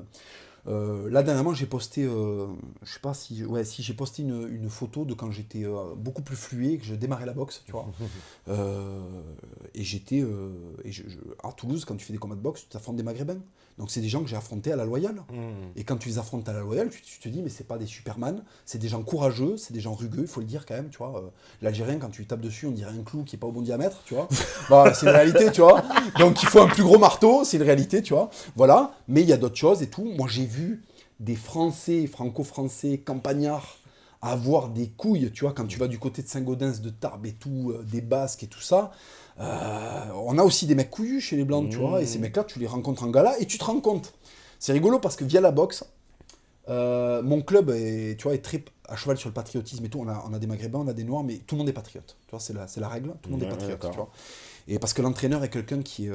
je passe bonjour d'ailleurs. L'entraîneur est quelqu'un qui est très à cheval sur ça. C'est pas un racialiste, mais c'est quelqu'un qui est très à cheval sur l'amour de la nation et la cohésion entre nous, tu vois. Et dans le club, c'est en allant à la boxe, c'est en allant dans les trucs d'hommes que je me suis dit, attends. Les petites putes que tu as rencontrées dans le hall d'immeuble ne sont pas comparables aux Maghrébins qui viennent t'affronter à la loyale et qui fout ses gants et à qui tu vas aller te mesurer, tu vois. C'est pas le même calibre. Donc, il faut faire attention, tu vois, à pas mettre tout le monde dans le même... mais c'est comment tu fais le tri, quoi. C'est ça le truc, moi, je vais te dire très simple. Hein. Il suffit qu'un homme te parle, il suffit que tu le vois se comporter quelques heures pour comprendre à qui tu as affaire. Il y a des gens qui respirent l'honnêteté, la grandeur, qui respirent la noblesse, et t'en as d'autres où tu sens que c'est des petites merdes, tu vois. La petite Kaira là, qui a ses mains dans ses poches et qui commence à faire des aux filles qui marchent comme un... Tu vois, c'est dégueulasse ça, tu vois direct, faut arrêter, tu vois. Et à côté de ça, t'as des gars, paf, droit dans leurs bottes et tout. Je l'ai rencontré, je le connaissais pas. Dario, typiquement, Dario Shevchenko, tu le rencontres, le gars, voilà, tu lui serres la main Et tu vois, et bizarrement, ce mec-là ne dit jamais nègre, bougnoule, tu vois. Il est très, violent dans ses positions. Mais par contre, il n'est pas insultant gratuitement, tu vois. Il y a cette noblesse qui fait qu'à un moment, le gars, c'est un gars qui prend des marrons pour les choses qu'il dit. C'est pas un viking du net. Et bizarrement, ceux qui prennent des marrons sont ceux qui disent le moins négro et compagnie. Parce qu'ils savent que la lâcheté, elle a bien des couleurs, tu vois. Et qu'y compris des fois dans ton propre camp, quand tu vois Yann Barthès, tu te dis, putain, entre Yann Barthès et Patrice Carteron, j'ai choisi, tu vois. Ouais, mais c'est une réalité, tu vois. Alors, il est comme il est, Patrice Carteron, tout ça, bon, voilà. Mais malgré tout, t'as un type qui est noir et qui est patriote à fond et qui essaie quand même de véhiculer des idées difficiles à véhiculer dans le milieu où il est, en cité. Et en face, Ouais, mais tu te bats, alors à la fois, parce que lui, Patrice Carteron, moi, c'est quelque chose que je connais, il va se battre contre les noirs communautaires qui vont lui dire « Enfoiré, t'es qu'un bounty, voilà, t'es vendu aux blancs ». Et puis de l'autre côté, t'auras les blancs ultra racialistes, parce que cette branche existe, qui vont dire « Mais non, mais ça peut pas être un Français, regarde-moi ce nègre, il est trop... » Eh ben, je pense qu'il se tire une balle dans le pied, parce que moi, c'est pareil, je reçois des messages de mecs qui me disent « On va te rémigrer en Espagne. » Bon, Toulouse est à 1 heure de la frontière. Bon, ça va, ouais, je prendrai le... Non, mais même, en plus, ce qui est rigolo, c'est que les mecs, ils ne se rendent pas compte, parce que c'est souvent des mecs... Tu vois que ça devait des millions de migrants. Non, mais c'est des mecs du nord de la France qui me disent « On va te remigrer en Espagne. » D'accord, alors je vis à Toulouse, c'est à 1 heure de route des Pyrénées, ok. Je sais pas si ça va changer, tu vois, mais a priori, pas grand-chose, tu vois, je veux dire. Bon, voilà. Il faut pas se couper des bons éléments qui ont amené la diversité. Les bons éléments qui ont amené la diversité, tu vois. Alors là, je dis un gros mot pour certains, mais c'est une réalité. Moi, je ne veux pas me couper d'un Tepa, je ne veux pas me couper d'un Raptor, et j'ai pas envie de me couper de la France parce que je n'ai pas de sang français. La France, je l'aime, je la porte au cœur, je la plébiscite dans mon blog. J'arrête pas de dire qu'il faut faire tourner l'industrie française. Moi, dans mes actes militants à moi, c'est de consommer français. Et tu vois, c'est un peu plus cher que de consommer, voilà. Et si tu veux, à un moment, c'est par des trucs comme ça. C'est pas en disant, on va faire une croisade sur Internet. Tu vois, voilà. Donc revenons au réel, et vous verrez qu'en revenant au réel, en allant sur le terrain, vous allez rencontrer des gens d'extrêmement bonne volonté qui ne seront pas franco-français. Et le plus drôle là-dedans, c'est que j'ai rencontré Génération Identitaire Toulouse, qui avait la réputation d'être des infâmes skinheads. J'ai halluciné parce que les mecs ont un discours d'une maturité. Vraiment, tu les écoutes. C'est des gens cultivés. C'est des gens qui ne sont pas racistes bêtement, tu vois. Il n'y a pas de... Tu vois, bon, en plus, la moitié, c'est rigolo, parce qu'à Toulouse, les nationaux, la moitié, c'est des... Il y en a certains qui sont du cru, qui sont des occitans purs et durs, mais à côté, tu as des mecs qui sont franco-italiens, franco-espagnols. Si tu veux réimmigrer tous les mecs qui ont du sang ça va être, voilà, extra-français à Toulouse, tu vas réimmigrer Toulouse. Hein.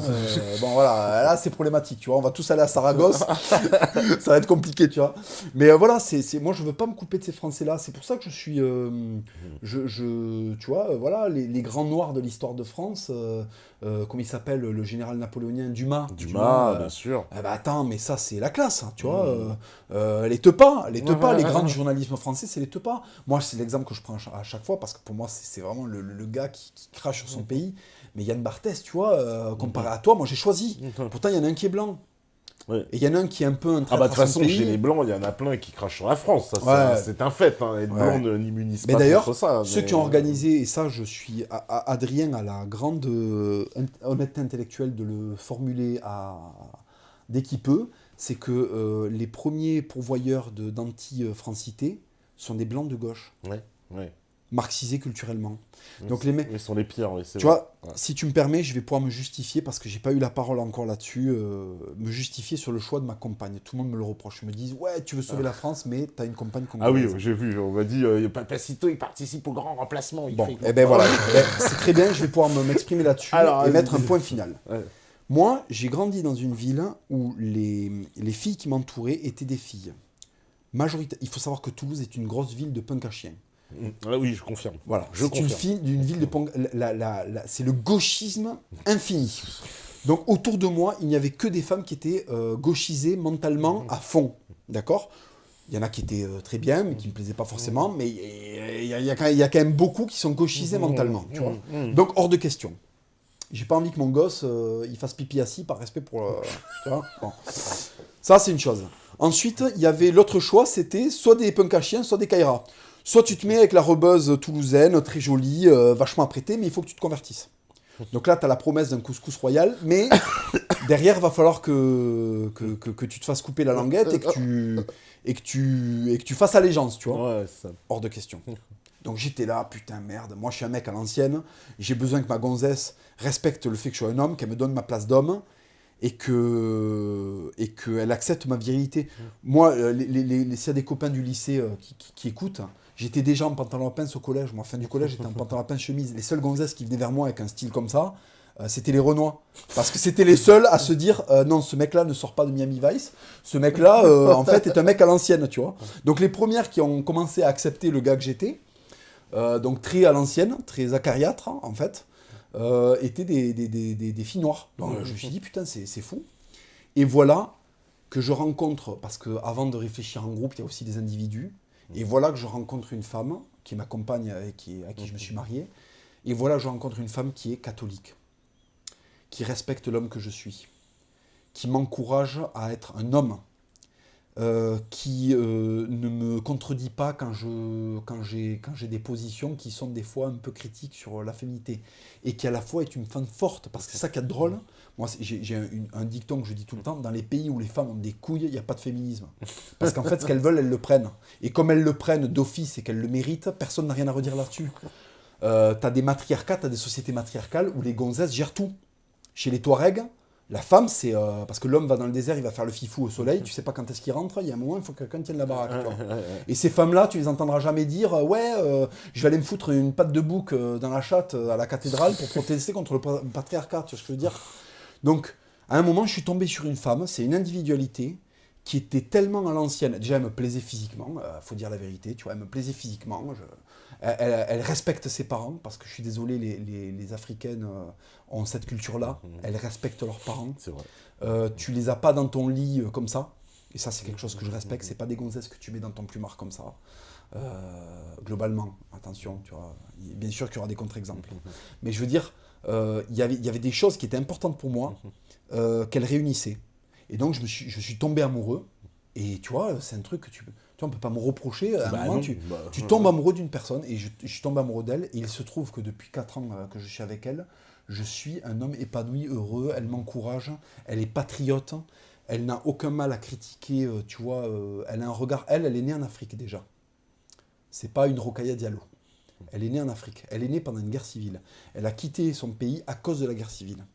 Donc, si tu veux, quand on commence à lui dire, oui, le Black United, il dit, attends, il y a des mecs qui sont arrivés en 4x4 dans mon village, qui ont commencé à empiler des gens et qui ont commencé à violer des mineurs à la chaîne, tu vois. Donc là, tu vois, l'Afrique, tu la vois différemment quand tu as connu ça, tu vois.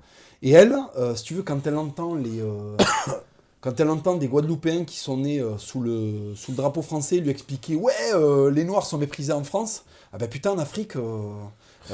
il vaut mieux être noir en France que noir en Afrique. Hein. Tu vois, si t'es pas de la bonne ethnie et que tout d'un coup il y a un changement de gouvernement, ça picote. Hein. Ça picote, tu vois. Donc c'est une fille qui elle a des valeurs à l'ancienne. Et je sais qu'elle va éduquer mes gosses bien. Et je sais qu'elle va les éduquer dans l'amour de la France. C'est quelqu'un qui a du goût, tu vois, qui connaît les bons vins et tout. Tu vois, moi c'est parfait, quoi. C'est parfait.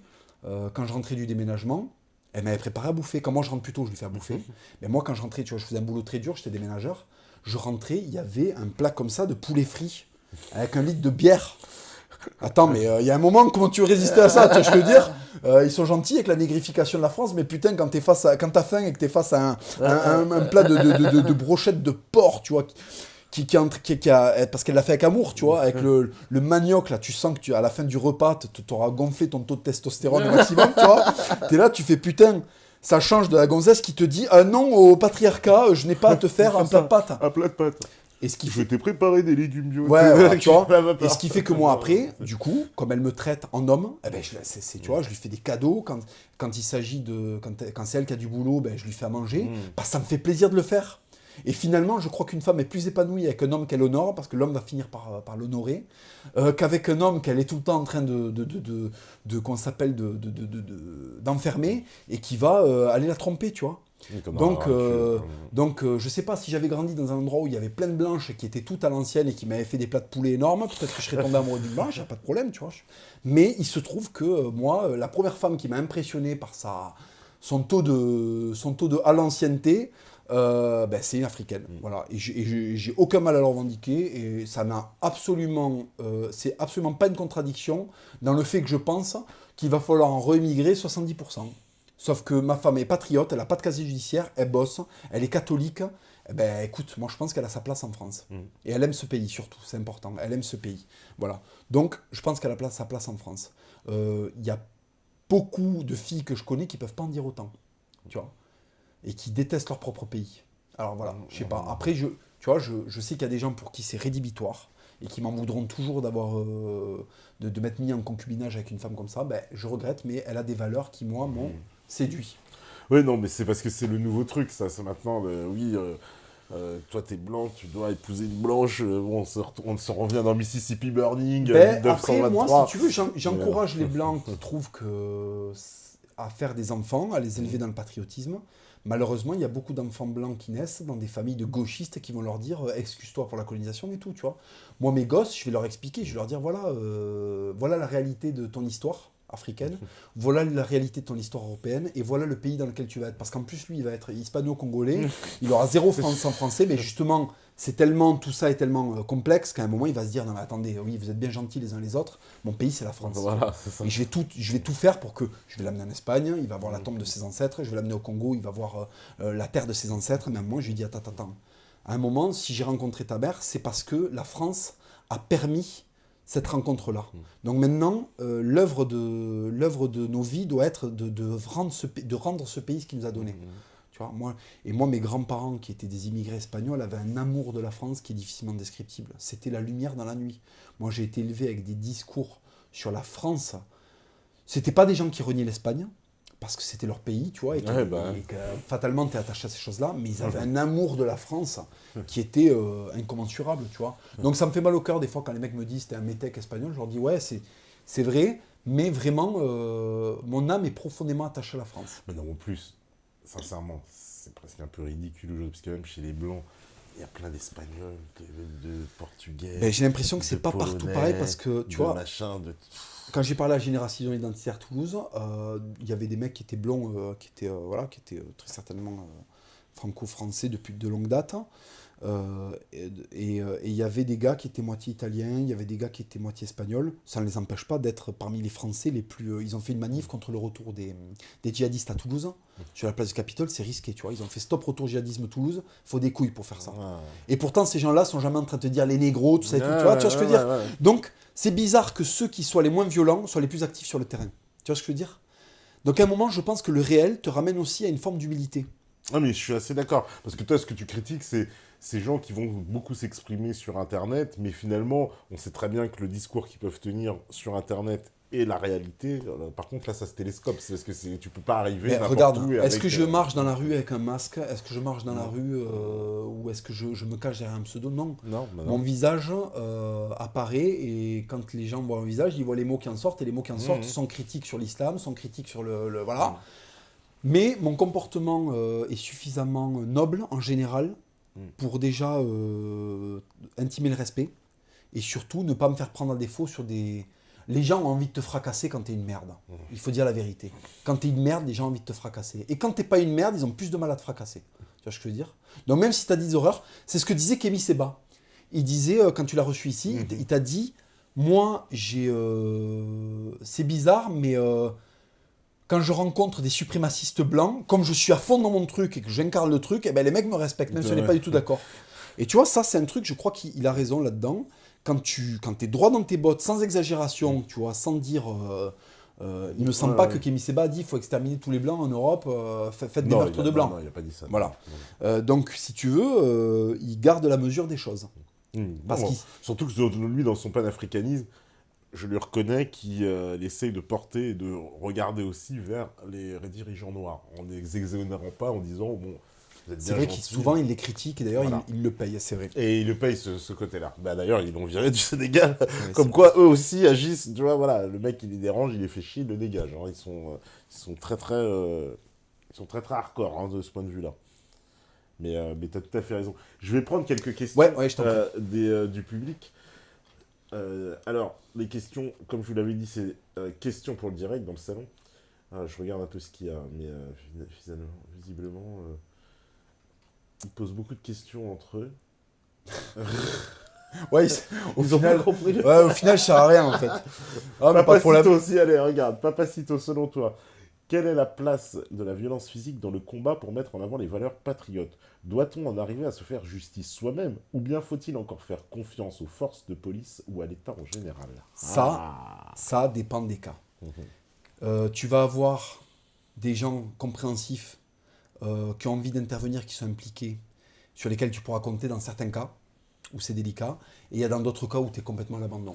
Ben mais parce que... Et il y a beaucoup de cas où tu es souvent à Ben l'abandon. ouais, parce que c'est le nombre aussi qui compte. Parce que tu sais, regarde, quand tu es... bon, déjà, on parlait tout à l'heure, les Blancs qui sont assez isolés, ils n'ont pas de logiciel en commun, entre guillemets, entre eux. Et en plus, en nombre, Eh ben, ouais. clairement, je veux dire, tu sais, voilà, il y a une agression dans le RERD à 20h. Contre un blanc, ils seront peut-être 5 ou 6 dans tout le train. Hein, je vais répondre à la question. Je vais répondre à la question. Se faire justice soi-même. On ne peut pas nier à un homme de vouloir défendre le dernier retranchement. Tu sais, quand on t'insulte, quand on t'outrage, il y a une limite qui peut être grande. Moi, j'ai une limite qui est assez grande, tu vois. Je peux me contenir malgré beaucoup d'outrages, tu vois. Mais il y a une limite dans laquelle le mec veut m'anéantir. Il veut anéantir mon âme. C'est-à-dire qu'il va proférer des insultes à un tel niveau, avec un tel débit, avec une telle régularité, que là, il essaie de m'atteindre en tant qu'homme. Il veut me détruire, il veut détruire mon âme.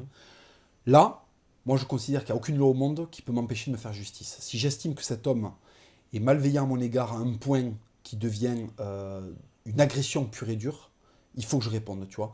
Mais ça, c'est la jauge de chacun. Moi, je te dis un truc, hein, c'est l'exemple tout le temps. Si un jour, j'apprends qu'il y a un mec qui a violé mon gonzesse, je vais pas aller à la police. Je vais aiguiser mon schlass, je vais monter une équipe et je vais me faire justice moi-même parce que après je pourrais assumer les 10 ans de placard que je vais prendre derrière. Il y a ça aussi, tu vois. Il y a un moment, si la question est est-ce qu'on a le droit de se faire justice tout seul, s'il n'y a pas d'autre solution, il faut arrêter de reculer. Il y a un moment, il faut que tu dises stop, tu fais pas ça.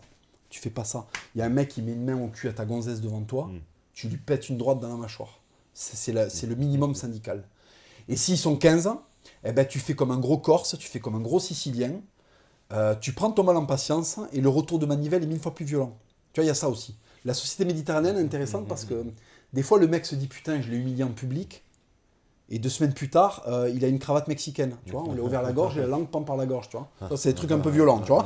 Mais s'il commence à se passer des trucs comme ça, eh ben, peut-être que les gars vont être moins chauds pour, tu vois, voilà. Donc après, il faut garder les proportions. C'est pas parce qu'un mec met la main au cul de ta femme qu'il faut lui tirer un coup de canif dans la gorge, hein, d'accord. Ouais, mais ils réagissent pas comme ça, les Blancs, la plupart. Eh ben, il faut qu'ils apprennent. Il faut qu'ils apprennent. Déjà, il faut que dans le regard, on comprenne qu'il faut pas toucher le cul de leur gonzesse. Ça aussi, tu vois. Une guerre, c'est de la prévention.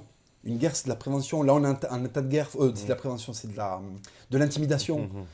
Il faut montrer que tu as une force de coercition. Il faut que le mec se dise « Ah, celui-là, il a une carte Pokémon dans la poche. Ça va pas être Tortank, ça va être violence force 5, tu vois. » Et il se dit « Celui-là, il cache un truc, tu vois. » Mais le Blanc, moi, je fais mon avocat du diable. Il a un problème et tout, le truc... Il va pas penser, ouais, je vais lui mettre une patate ou je vais sortir un slash. Il va dire, j'appelle la police. Ouais, mais je vais te dire un truc. C'est intéressant que tu parles de blancs parce que je vais te parler de blancs qui ne sont pas européens. Tu vois, c'est rigolo. À Toulouse, à un moment, il y a la communauté tchétchène qui est arrivée. Ah oui. Et les Tchétchènes, c'est des guerriers. Hein. Ah ouais, le Tchétchène, tu lui casses pas les couilles. Hein. Ça fait 500 ans qu'ils sont en guerre contre la Russie.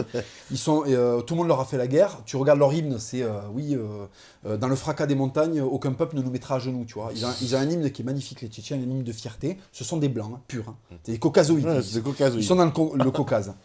Le Tchétchène, dans la rue, ils marchent pas, ils sont pas à 15. Hein. Les Tchétchènes, c'est des guerriers. Ils sont 1, 2, pas plus, tu vois, 3 maxi.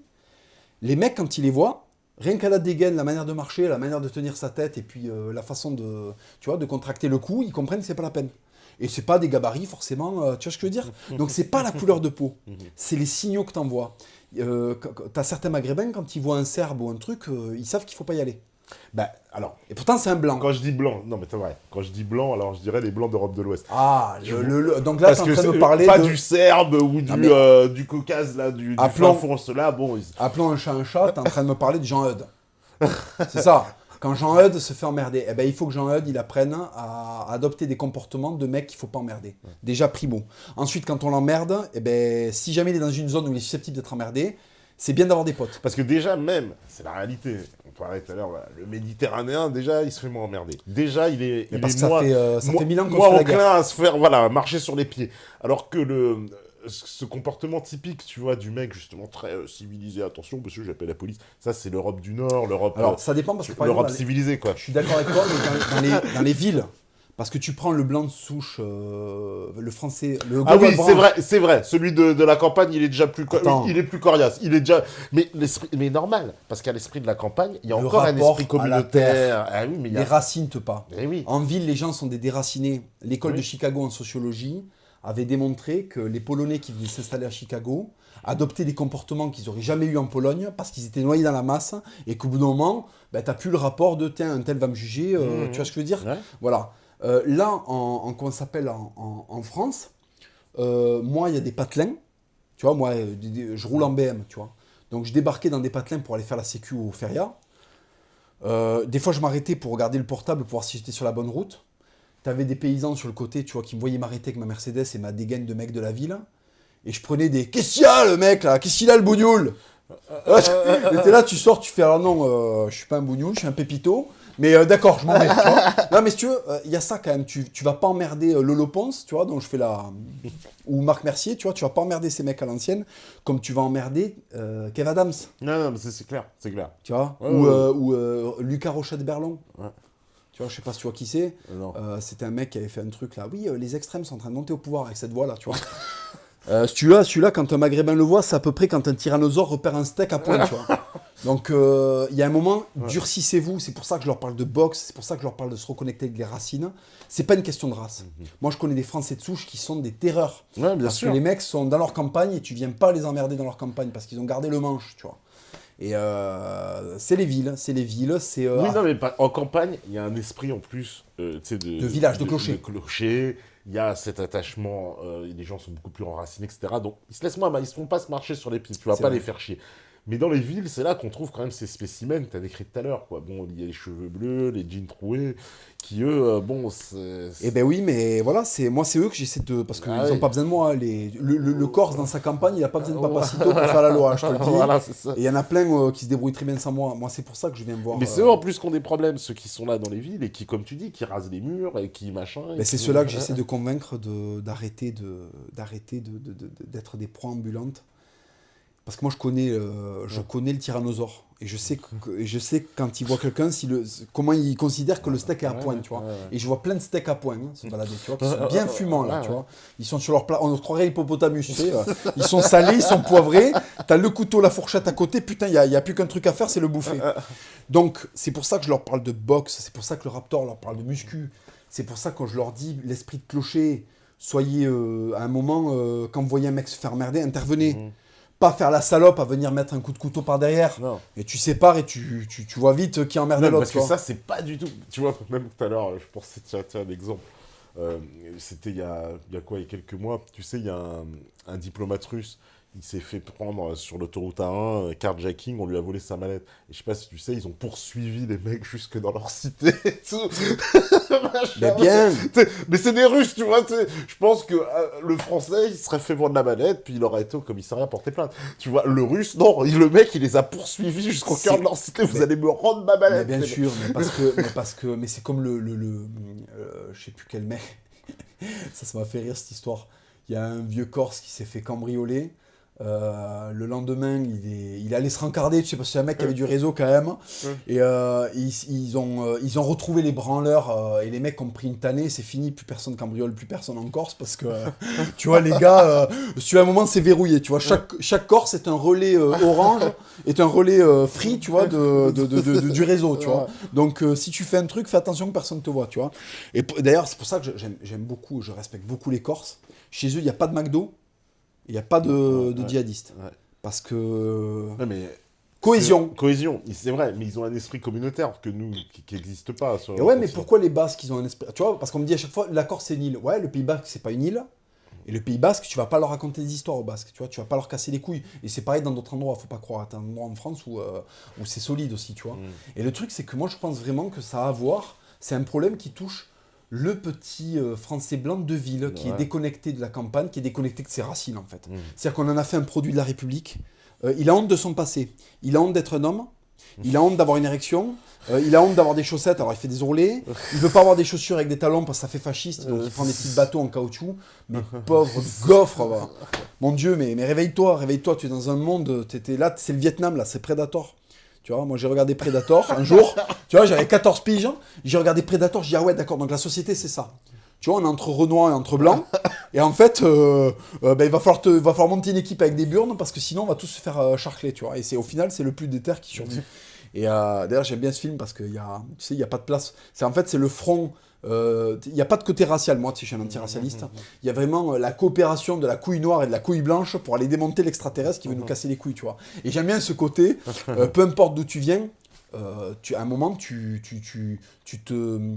Moi, si on me demandait quelle est ma communauté, tu vois, si je devais choisir entre, tu vois, si on me disait t'es plutôt français, t'es plutôt blanc, t'es plutôt. Moi, ma communauté, c'est les mecs qui ont des couilles et qui se laissent pas faire. C'est les chevaliers. Ma communauté, c'est les chevaliers. Voilà. Si on me demande à quelle communauté je m'affilie, aux chevaliers. Quel que soit leur. Parce qu'il y a des valeurs chevaleresques et on les retrouve chez plein de gens. Tu vois. Il y a des gars, ils sont francs du collier et j'aime ça et pourtant ils sont pas du tout racialement comme moi. Tu vois, ou ils viennent d'autres pays d'Europe, ou ils sont franco-français, voilà. Et ces mecs-là, c'est mes frères d'armes, voilà. Donc mon gang, c'est les frères d'armes. Ma communauté, c'est les chevaliers. Et je veux l'agrandir. Je veux que la France entière devienne une communauté de chevaliers. Et là, on se fera beaucoup moins emmerder. Ouais, mais c'est intéressant, c'est intéressant. Alors, qu'est-ce qu'on me dit? Allez, voilà, ils ont compris, tu vois, il fallait juste le rappeler. D'accord. Alors, Papacito, tu penses quoi de la préférence nationale? La préférence nationale, je pense qu'il faut qu'elle s'applique parce que, si tu veux, tu retrouves des franco-français complètement délaissés dans leur campagne et tout d'un coup, comment te dire, pour calmer un peu la cité, on va prendre un mec, parce qu'il a un grand pouvoir de nuisance, on va lui donner un poste à la mairie de Toulouse. Tu sais, c'est-à-dire que t'es récompensé parce que t'es un caïd qui a un gros pouvoir de nuisance et t'es abandonné parce que t'es pas un casse-couille. Tu vois? Donc à un moment, la préférence nationale, redonnons aux gens méritants ce qui leur revient, tu vois, et après on verra pour les autres, tu vois. Et arrêter de faire en sorte que ce soit ceux dont on a peur qu'on récompense et ceux qu'on sait qui nous emmerderont pas qu'on délaisse. Ça c'est clair. Donc oui à la préférence nationale. Alors, on me dit quoi encore? On me dit un conseil pour les femmes qui veulent se défendre face à l'enrichissement culturel. Eh ben, alors ça, moi je vais dire un truc qui est très rétrograde, hein, on va considérer que c'est rétrograde. Moi je pense qu'il faut que les femmes déjà se baladent avec un homme en fait. Parce que, alors il y a un moyen d'être ferme et de ne pas se faire emmerder. C'est la version islamique là. Non, mais je vais te dire, parce qu'il y a la version pour leur faire plaisir qui est aller faire du self-défense et adopter des comportements fermes. Bon, quand t'as 5 mecs qui te tombent dessus à 3h du mat et que t'es tout seul dans le wagon... ça devient compliqué, puis ça devient compliqué. Avec ses petits talons et sa jupe. C'est ça, tu vois, il faut être réaliste. Un mec qui débarque et qui a envie de la violer, c'est pas avec les 1 an de self-défense qu'elle va arriver à faire quelque chose. Tu vois. Bon. Donc ce que je leur conseille, c'est que quand qu'elles anticipent les situations à risque et qu'en attendant que les hommes français retrouvent la suprématie sur leur territoire, elles essaient de trouver des chevaliers à qui s'accrocher pour... mais ça ne veut pas dire se mettre en concubinage. Ça veut dire quand je vais d'un endroit A à un endroit B et que je risque d'avoir statistiquement plus de chances de me faire emmerder, de ne pas renoncer à prendre des transports, mais de... Moi, je suis contre le fait de... Allez, on arrête de passer par là, on arrête de passer par là. Moi, ça me gonfle. Ouais, mais elles n'ont pas le choix. Ouais, elles n'ont pas le choix. Quand elles sont toutes seules, elles n'ont pas le choix, elles prennent le Uber, tu vois, ou elles prennent ou alors celles qui n'ont pas d'argent, elles sont encore plus emmerdées. Mais quand elles ont le choix, essayez de se foutre avec un mec qui pèse, tu vois. Là, la promotion des mecs qui fait, c'est celui qui va être le plus sensible. Non. Arrêtez avec ça. Allez chercher le gars qui sera le plus à même de vous faire... ouais, parce que si elle y va avec son pote Jean-Eudes, justement... Sauf si Jean-Luc qui est épais comme un panneau de signalisation. Ouais, mais si Jean-Luc il est bûcheron à Dax, tu vois, déjà, voilà, tu vois, ça va mieux. Tu vois, voilà, donc moi je leur conseille aux femmes de revenir, de commencer à revoir leurs standards et de revenir vers des hommes qui pourront... Ah, mais tu vois, là je prêche pour ma paroisse. Mais c'est pas une question de physique et de gabarit. Hein. T'as des mecs de 1m70, 70 kg, ils vont être prêts à faire un génocide dans la ligne D pour pas qu'on touche à leur gonzesse. Hein, voilà. Donc de se mettre avec des mecs qui ont des couilles et qui pourront déjà par leur présence garantir, voilà. Malheureusement, c'est une solution qui est un peu, ça ressemble un peu à une doctrine rétrograde, mais malheureusement, la réalité du terrain impose aux femmes d'être prévoyantes. Paradoxalement, justement, elle dit ça, mais juste une femme qui va se mettre avec justement quelqu'un de l'enrichissement culturel, elle risque de pas avoir de problème. C'est ça le pire, c'est qu'en fait... Parce que Ouais, c'est... quand, on va dire être clair, voilà, la blanche, elle va sortir avec un noir, bah, les autres noirs, ils vont rester tranquilles et personne va les faire. Ils vont pas aller chercher à le mettre, à tester, à mettre la main au cul de ta meuf. Alors que quand t'es un homme, c'est l'inverse. Ouais, Si t'as une gonzesse qui est pas de ta communauté, Ouais. moi c'est pareil, quand je me balade avec ma gonzesse, faut pas croire, hein. Il y en a certains, ils me regardent mal, tu vois. Parce Parce que déjà, ils croient qu'elle est musulmane. Ils disent, putain, elle s'est mis avec ce gros porc tatoué, là, avec sa croix et tout, qu'est-ce que c'est que cette histoire? Donc, ça marche dans les deux sens aussi, mais non, moi je prône pas le mettez-vous avec un immigré pour vous faire respecter. Non, tu vois. Voilà. Non, mais oui, t'as raison de le dire, mais à un moment, il faut quand même, je suis persuadé qu'il faut que les blancs se ressaisissent et qu'ils reprennent leur place d'homme. Même si certains le sont déjà, j'ai pas de leçon à donner, mais si tu veux, pour ceux qui vivent en ville et qui sont déracinés, coupés de leurs racines, il va falloir se durcir un peu. Alors, on me dit, moi aussi, je vivais avec une femme d'origine camerounaise. Elles sont plus conservatrices sur plein de points. Petit. Ben, si tu veux, il faut fréquenter les Africaines pour comprendre que le niveau là, c'est pas, si tu veux, Malika Le Pen, comme l'appelle Raptor, est beaucoup plus modérée que ma gonzesse ça, sur certains points. Alors notamment les Africaines, c'est ultra violent, mais les Africaines sur l'homophobie, mon pauvre. Alors là, si tu veux des femmes qui sont hardcore là-dessus, même moi, tu vois, des fois, je dis calme-toi, elle est pas homophobe, voilà, mais tu sens qu'il y a des trucs, tu vois, t'es là. Bah parce qu'elles sont restées à l'ancienne, elles sont très à l'ancienne. Parce qu'en Afrique, l'homosexualité, c'est pas tout à fait la joie. Hein. D'ailleurs, ça va être le moment où ça va basculer, c'est quand tous les mecs qui sont dans les médias, parce qu'il y a certains journalistes qui sont homosexuels, qui vont se rendre compte qu'ils font la promotion de populations qui disent non mais accueillez-les. Quand ils vont rendre compte que ces gens-là dans leur pays ils pendent les homosexuels à des grues, ils vont peut-être changer de discours, tu vois. Parce que le danger pour les homosexuels, il vient pas de l'extrême droite. Hein. Enfin, il y a une extrême droite qui est très homophobe, mais le vrai danger pour les homosexuels au niveau sociétal, il vient plutôt du désert que du Reichstag. De l'islamisme. Alors, on me dit, bonsoir Papacito, concernant la politique, quel est pour vous celui ou celle qui incarne le plus les valeurs, le courage de cette ancienne France que vous avez exposée? Alors le problème, le problème c'est que dans la politique actuellement française, même s'il y a des gens qui sont de très bonne volonté, j'en trouve peu qui incarnent... Parce qu'en fait déjà, la politique par nature, telle qu'elle est en France, fabrique des gens qui doivent se hisser par calcul. Donc déjà, je ne vais pas aller jusqu'à dire que c'est antinomique, mais malheureusement, avec le système des partis où il faut avoir du pognon, où il faut être coopté par certaines personnes, c'est pour ça que moi je suis royaliste, c'est parce que je considère qu'en fait, un mec qui a fait un programme pour être au pouvoir s'invalide s'invalide à la seconde même, en fait. Tu comprends ce que je veux dire? C'est-à-dire que par nature, fabriquer un parcours pour arriver au pouvoir, invalide sa potentielle validité au pouvoir. Ma phrase est compliquée. Mais, tu vois ce que je veux dire? Donc, qui est-ce qui a incarné pour toi la France de Gaulle? Ça incarne? Parce que c'est un peu ça. Ah, mais y compris dans l'histoire? Y compris dans l'histoire. Ah, y compris dans l'histoire, d'accord. Je croyais sur la 5ème République. Ouais, dans l'histoire. Non, alors dans l'histoire, Saint-Louis. Saint-Louis, c'est l'homme qui est proche de son peuple, c'est le roi parfait. Il est proche de son peuple, économiquement, il est viable, il est à l'écoute, il est responsable. C'est un mec qui se responsabilise, tu vois, sur son truc, sur l'état de son peuple. Il avait vraiment une grande soif de justice, tu vois. Au début, il rendait la justice lui-même. Très équilibré, tu sais. Il a fait la guerre, il a fait la paix. Il a été très spirituel. Il a été très proche de son peuple. Tu sais, ce côté prolo. Et d'ailleurs, moi, mon mentor, c'est Adrien Abosi. Parce qu'Adrien Abosi a ce côté où c'est un rugbyman, il vient du terroir. Il côtoie la haute société parce qu'il est avocat. Donc c'est un mec qui fait le lien, tu sais, c'est un Français total. Total. En plus, il connaît la société, à la fois diversité, exactement. Le milieu ouvrier. Quoi. Tu vois, il connaît le milieu ouvrier, il est issu il n'est pas issu des classes riches, tu vois. Donc c'est un gars, si tu veux, il est vachement intéressant parce que c'est un Français, moi ce que j'appelle le français total. Et il est légitime parce qu'en plus il est franco-français, tu vois. Donc moi j'aurais tendance à me ranger derrière lui, tu vois. Pour moi c'est même lui que je voudrais pousser. J'essaie de plébisciter son bouquin à chaque fois, la France Orange Mécanique. Lisez-le aussi, c'est un très bon bouquin de Laurent Berton. Non mais lapsus révélateur parce que j'aime beaucoup Laurent Berton, très grand écrivain, guérilla incroyable, Utoya. Voilà. Tiens, vas-y, on en touche un mot de guérilla. Alors, attends, juste finis alors sur, vas-y, sur finis Adrien sur ça, et Abosi. après, vas-y, Je lui refais de la pub encore. Ouais. Lisez La France divisée La contre France elle-même. divisée contre elle-même. D'Adrien Abosi, pour moi, c'est la ligne. La ligne de comprendre l'ennemi, comprendre les alliés, Ouais. dans quelle était la France, quelle est l'histoire de la France, quelle est la vraie nature de la France. Il oppose République et France, justement.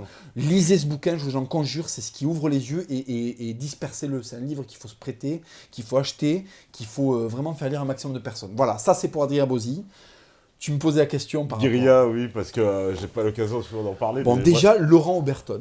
Alors, Laurent Oberton, je ne l'ai pas encore rencontré. J'ai pas eu cette chance parce que c'est un mec qui vit reclus dans la montagne, qui est un gars à l'ancienne, tu vois, il a coupé du bois. Moi, j'adore, tu vois. C'est le truc, c'est le mec. Ok. Il écrit comme ça en silence avec ses yeux bleus, tu sais, Fiskars, tu sais, on dirait qu'il a acheté ses yeux dans un magasin de tondeuse à gazon scandinave, tu sais. Donc le mec est là avec ses yeux bleus, il se pose, il écrit des bouquins de 300 pages qui sont bourrés de vérité, qui sont bourrés de violence, mais la bonne violence, tu vois, qui sont bourrés de finesse. Et quand il a fini, il pose son stylo. Au lieu d'aller en boîte sniffer de la coke comme n'importe quel trou de balle, non, il prend sa hachette Fiskars, il va dans la forêt et tac, il démonte des chaînes en silence, tu vois, il fait des copeaux de bois. Et le mec, c'est comme ça qu'il... Tu vois, donc déjà, moi, le personnage me ravit, tu vois, me plaît. Ce côté très secret, ce côté sobre. Tu l'as vu chez Ruquier, il se fait attaquer par Émeric Caron. T'as vraiment la hyène et le lion, quoi. T'as le mec posé, sûr de ce qu'il dit, tranquille, tu vois, à la droite. Et en face, t'as la République, quoi. Ouais. T'as l'homme déraciné qui nous fait des bouquins pour nous expliquer qu'on fait des génocides d'animaux. Alors oui, on traite mal les animaux et vraiment, tu vois, l'abattage industriel, c'est de la merde, mais bon, calme-toi, tu vois. Bon, comparer les poulets aux Arméniens, si tu veux, ça me pose problème, tu vois. Bon, bref.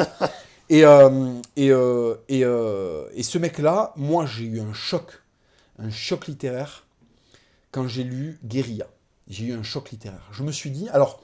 C'est un scénario qui est très étayé, tu sais, parce qu'il a bossé beaucoup avec des scénarios qui sont prévus par les services secrets. D'accord. Voilà, ça il faut le savoir. Les choses qu'il expose sont des scénarios qui peuvent potentiellement... tu vois, il a mené une enquête, tu vois. Bon. Donc il y a ce côté-là qui est très crédible. Son bouquin tient la route. Excellent. Ouais, son bouquin tient la route, tu vois. Moi, je me suis marré tout le bouquin. De A à Z. C'est normal, d'accord, ok. Alors, parce que... ça te fait de l'angoisse. Ouais. Mais après, ce qu'il ne faut pas oublier dans Guérilla, c'est que c'est un bouquin où il fait exprès d'exagérer, tu vois. Oui, il exagère. De 350 degrés. C'est le master troll, si tu veux. Oh là. Dans les trolls, il y a Saddam Hussein, il y a Mosinor, et Laurent Oberton, il est entre ces mecs-là et Dieu, quoi, tu vois. Donc, si tu veux, Laurent Oberton, ouais, dans ce bouquin, il nous exagère des profils qu'il a très bien cernés. Chaque profil sur lequel tu tombes, c'est un type de gaucho ou un type de droitard bien particulier, donc c'est un régal. Déjà, le rythme, en style pur, il est très bon. Dans l'histoire, c'est incroyable. Moi, mon personnage préféré, les gens à chaque fois, ils hallucinent. Mon personnage préféré, je vais pas spoiler le bouquin, mais cette espèce de mec, tu sais, qui tout d'un coup se retrouve dans un embouteillage et qui fuit dans la forêt. Il lâche tout. Il a une colique horrible, tu vois, il finit par avoir la chiasse et tout. J'adore l'itinéraire de ce personnage-là et tout ce qui l'entoure, j'aime bien. Et donc, tu vois, c'est un bouquin, il faut le lire, Guérilla, c'est un best-seller. C'est énorme.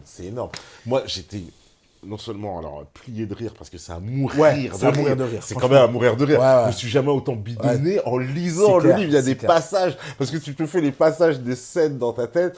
Particulier, bon, faut le dire, il y a des scènes avec des gauchistes qui sont... Mais... C'est jouissif. C'est jouissif, c'est à mourir de rire. En fait, Laurent Berton, il nous rend justice dans ce bouquin. Il vient faire le bourreau imaginaire, mais c'est tellement réaliste qu'on est là, on exulte, tu vois. De voir tous ces gauchistes se retrouver face à tout ce qu'ils ont promu, tu vois. Mais c'est génial, moi vraiment, et puis comme j'ai lu beaucoup de ces bouquins, tu prends la mesure, parce que Guérilla c'est le côté un peu, tu sais, c'est le juicy, tu vois, c'est le côté, t'es là, c'est séduisant. Après, quand tu commences à lire Utoya, où il se met dans la psychologie d'un tueur, tu dis, attends, là on a affaire à un mec qui a une profondeur d'âme suffisante pour s'extraire de lui-même et s'incepter, comme on dit, faire une inception dans le cerveau méticuleux d'un tueur néo-nazi scandinave, tu vois. Et tu rentres dans ce bouquin et tu fais, ah ouais, d'accord, donc le mec, alors il est allé sur l'île, tu vois, il s'est rendu sur l'île. C'est vraiment, moi, ce que je kiffe vraiment chez lui, c'est que c'est quelqu'un de très, très, très méticuleux. Et tu le ressens dans ses bouquins, parce que même quand il fait Guérilla, qui est un bouquin plaisant et tout, il est méticuleux, tu vois. Son récit est méticuleux. Et puis j'aime bien la note à la fin, la note qu'il donne à la fin, tu sais, sur, je vais pas spoiler les gens, mais le personnage final est un personnage qui donne espoir et qui n'est pas un personnage qui plairait forcément à une certaine droite. Tu vois ce Oui, que je veux oui, dire? oui, tout à fait. Bah, Voilà. tout à fait, même vis-à-vis de ce qu'il fait. Voilà. C'est Tu vois ce que je veux dire? extraordinaire. Ouais, Et donc, si tu veux, moi, il m'étonne, tu vois, quand il fait ça. ouais. Il a vraiment une vision que j'aime beaucoup. Et ce côté très sobre, eh ben voilà, justement, voilà. Laurent Oberton, c'est l'écrivain à la française. Mm. Pour moi, il est digne des grands classiques à l'ancienne, tu vois. Ouais. Depuis Céline, on est là, on cherche un peu. Oui, t'as Houellebecq, t'as des gars, t'as des grands écrivains quand même, tu vois. Mais Laurent Oberton, tu vois, on retrouve la substance qu'il y avait dans des grands classiques français. Ah ouais, ouais. Donc moi, je pense que dans un siècle, on parlera de Laurent Oberton comme un grand classique français. Ah ouais, je tu pense vois. aussi. Il y aura une relecture de son œuvre et là, on dira, ah oui, quand même. Surtout quand le pays sera libéré. Ouais. On pourra, Quand on le pays pourra sera lire libéré- du Oberton dans toute liberté, là. Alors là, Ah ouais, ouais, puis il paraît, alors moi je l'ai pas rencontré, mais on le voit dans les interviews, c'est un mec super super sympa et tout, vachement accessible. Je l'ai pas encore rencontré, il me tarde, mais le gars est... Le gars est vraiment, tu vois, il m'interpelle, tu vois, ce côté sobre. Dans une époque où tout le monde devient une espèce de baudruche, tu vois, cette sobriété, cette maîtrise, cet esprit ordonné à la française sans être exagéré, me plaît beaucoup. Mais ça va mourir de rire. Hein. En Ouais. tout cas, je vous le dis. Ah, mais je vous Et, le conseille. et en plus, le scénario, bon voilà, on va pas spoiler, mais hautement crédible. Hautement crédible. C'est-à-dire la situation qu'il décrit dans le livre, qui peut paraître justement, certains me disent, oh, c'est un peu exagéré. Non, non. Moi, je trouve pas ça exagéré. Alors, en fait. il y a, si tu veux, Il y a quelques points, voilà, il y a on va pas quelques spoiler, points qui peuvent paraître mais exagérés. c'est normal parce quelques que points. pour construire un récit, il faut faire des personnages qui soient marquants, tu vois. Donc il faut leur donner des attributs qui sont des fois un peu peut-être exagérés, tout ça. Mais non, pour moi, le bouquin, mais il s'est vendu partout, il va être traduit en italien, ou il a déjà été traduit en italien. Il marche partout parce qu'il touche à quelque chose, tu vois. Énorme. En tout cas, je vous le conseille, ceux qui l'ont pas lu, vous pouvez y aller. Alors, on me dit quoi? Bonsoir Papacito, c'est un fait, les tensions communautaires et les réactions se font de plus en plus présentes. Comment, d'après toi, va évoluer la situation en France? Pour ma part, j'aime croire à une vraie réaction des hommes. Merci. Alors il y a deux écoles. Il y a ceux qui pensent, il y a trois écoles. Il y a l'école gauchiste qui pense on va les assimiler, ça va aller. Bon, visiblement, on va assimiler personne et les attentats vont continuer à s'intensifier. Donc ce scénario-là, je n'y crois pas. Tu sais, le moule républicain. Ah oui, les fameux. Ah, Oui. alors ça, les gars, je vous le dis, le moule républicain, ça fait longtemps que la pêche au moule l'a démonté parce que là, il y a un chalutier qui est passé, c'est fini. Il est dans un moule frite 24/24 à Gare de l'Est, le truc, tu vois, voilà. Donc le moule républicain à la poubelle. Ensuite, il y a les deux qui m'intéressent à moi. Il y a la révolution à laquelle se prépare Piero San Giorgio, je lui passe bonjour, à laquelle se prépare Code Reno, qui est celle de, à un moment, les Français vont se lever, ils vont prendre des armes et ça va castagner. Alors là, attention, parce que là, on rentre dans un truc, c'est comme les bagarres, on sait comment ça commence, on sait pas comment ça finit. Hein. Tu mets une droite, le mec il tombe sur un trottoir, il se casse les cervicales, il y a un mort. Donc il faut voir qui va tomber sur le trottoir et qui va mettre la première droite. Moi, ce que je pense, c'est que les Français ne peuvent pas rester indolents indéfiniment. Et il y a un moment où les djihadistes vont accentuer l'horreur. Je pense que le moment où ils vont toucher à une école, où ils vont aller buter des gamins dans une école, là je pense qu'il y a des militaires en civil ou des ex-militaires ou des policiers ou tout simplement des mecs qui sont armés qui vont se faire justice parce qu'ils n'accepteront pas. Et si tu veux, ça va être un... Et donc là, escalade aussi. Escalade, et alors là, tu sais, tout le monde dit oui, mais ça va se passer comme ça. Ouh là là, mon pauvre. Une guerre civile, moi mes grands-parents en ont vécu une entre 36 et 39. Les empoignades, les cris dans la cage d'escalier, les mecs qui débarquent à 5h du mat dans la rue et qui tu sais pas de quel bord ils sont, et puis les règlements de compte personnels, parce que dans une guerre civile, là il n'y a plus de règles. Oui, il y a plus de Donc règles. s'il y a un mec qui a baisé ta femme et qu'il y a une guerre civile qui éclate, ou si le terrain du voisin il est pas mal et tu aimerais bien le récupérer, tu vois, attention à la guerre civile. Hein. Écoute, on pourrait y laisser beaucoup de plumes. On pourrait y laisser beaucoup de plumes. Je n'espère pas qu'elle va arriver. Je vais tout faire pour que non. Et la troisième voie, celle que moi je promeus, c'est la reprise en main des choses via la métapolitique qui influera la politique, qui mettra enfin au pouvoir un parti qui nous donnera de vrais signaux de rébellion. Tu comprends, je veux dire? Donc, qu'est-ce que j'appelle la métapolitique? La métapolitique, c'est se réapproprier la culture, se réapproprier l'opinion publique, ce qu'Adrien Abosi appelle la nouvelle opinion publique. La nouvelle opinion publique. Elle va grandir, elle va en s'accroissant. Donc ça, c'est intéressant. Quand on aura verrouillé, non. Quand on aura repris nos droits dans les médias, dans l'art, dans le cinéma, à la radio, Comme on fait les trotskistes avec le marxisme culturel. C'est un mec de Génération Identitaire Toulouse avec qui j'en parlais. Il me disait, comment ils ont fait pour gauchiser le monde. Il disait, soyez soit journaliste, soit professeur. Parce que vous prendrez les gens sur le banc de l'école ou après vous direz comment vous voyez les choses. Toi, soyez journaliste. Eh ben, moi, c'est ce que je dis aux gens de droite. Soyez bon, déjà. Soyez journaliste. Soyez instituteur. Soyez artiste. Dans tout ce que vous pouvez faire. Des fois, les mecs ils me disent ouais, toi, tu prônes le sauvetage de la France et la seule chose que tu fais, c'est une BD. Ouais, mais mine de rien, elle est dans les rayons à la Fnac. Et à un moment, il y a un mec qui va passer devant, il va voir le jaune et le noir, il va l'ouvrir, il va se dire tiens, si je commençais à aimer mon pays. Et là, après, peut-être que dans ses comportements, il y a des choses qui vont changer. C'est ça, parce que si tu veux se complaire dans un espèce de rêve. Ouais, on va prendre les armes, on va faire le vide, on va aller à Gare du Nord et on va faire un génocide de Congolais. Non, ça va pas se passer comme ça. Ça va pas se passer comme ça. Ça va pas se passer comme ça. Ça m'étonnerait que ça se passe comme ça. Ouais. Par contre, ce qui peut se passer, c'est culturellement commencer à forcer la France à se re-aimer elle-même. Et là, on changera les choses. Parce que là, tout d'un coup, les partis politiques vont se dire attends, là, plus personne ne vote. Si je commence à affirmer un peu telle idée, un peu, voilà, prise d'opposition, moins multiculturaliste, ah ben, les jeunes vont revenir à la politique. S'il y avait un mec qui débarquait en politique maintenant, là, et qui commence à faire péter tous les standards et tout, il ferait du bruit, tu vois. Ouais, tout à fait. Alors, Asselineau, par exemple, je vais le nommer parce que c'est quelqu'un pour qui j'ai fait la sécurité dans un meeting, mais indépendamment de volonté, je travaillais dans une boîte, et en fait, finalement, ils m'ont mis à la sécu d'Asselineau, c'est rigolo. C'est marrant. Je l'ai rencontré, un monsieur très gentil, très courtois, mais le problème, c'est qu'il ne peut pas, il y a tout un pan de la jeunesse pour qui il ne peut pas incarner quelque chose de par sa nature. Parce qu'il a plus de 50 ans, ou je sais pas, il a plus de, je sais pas quel âge il a. Il a plus de 50 ans, il n'a pas de connexion trop avec la street, entre guillemets, tu vois.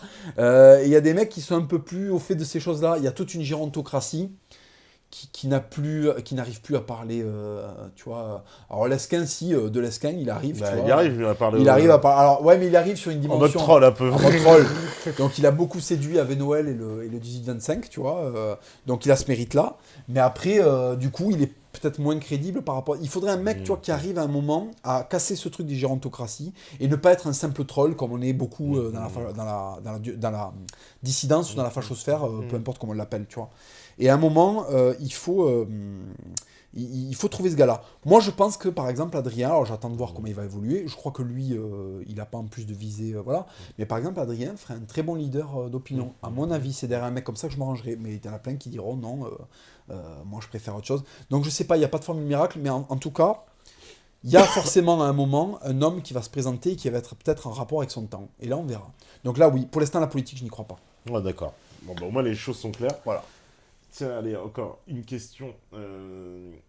Alors, qu'est-ce qu'on me dit ce que tu as dit de ta femme pourrait sauver les apprentis nation-racialistes encore récupérables de la connerie stérile dans laquelle ils s'engagent. C'était très touchant et extrêmement pertinent, d'utilité publique selon moi, bravo.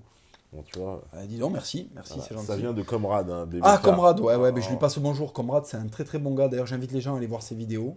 On est en contact. Tu vois, les gens vont croire que je lui ai fait un chèque pour débarquer et dire merci à toi, Comrade. Écoute, c'est gentil. Mais oui, effectivement, on est en contact à l'extérieur et c'est très gentil de sa part. Voilà, bah, tu vois, il te fait un. Ouais. C'est le cœur qui a parlé là. Il y a complètement. Voilà. Complètement. Allez, on me dit, c'est quand que tu te maries avec Raptor?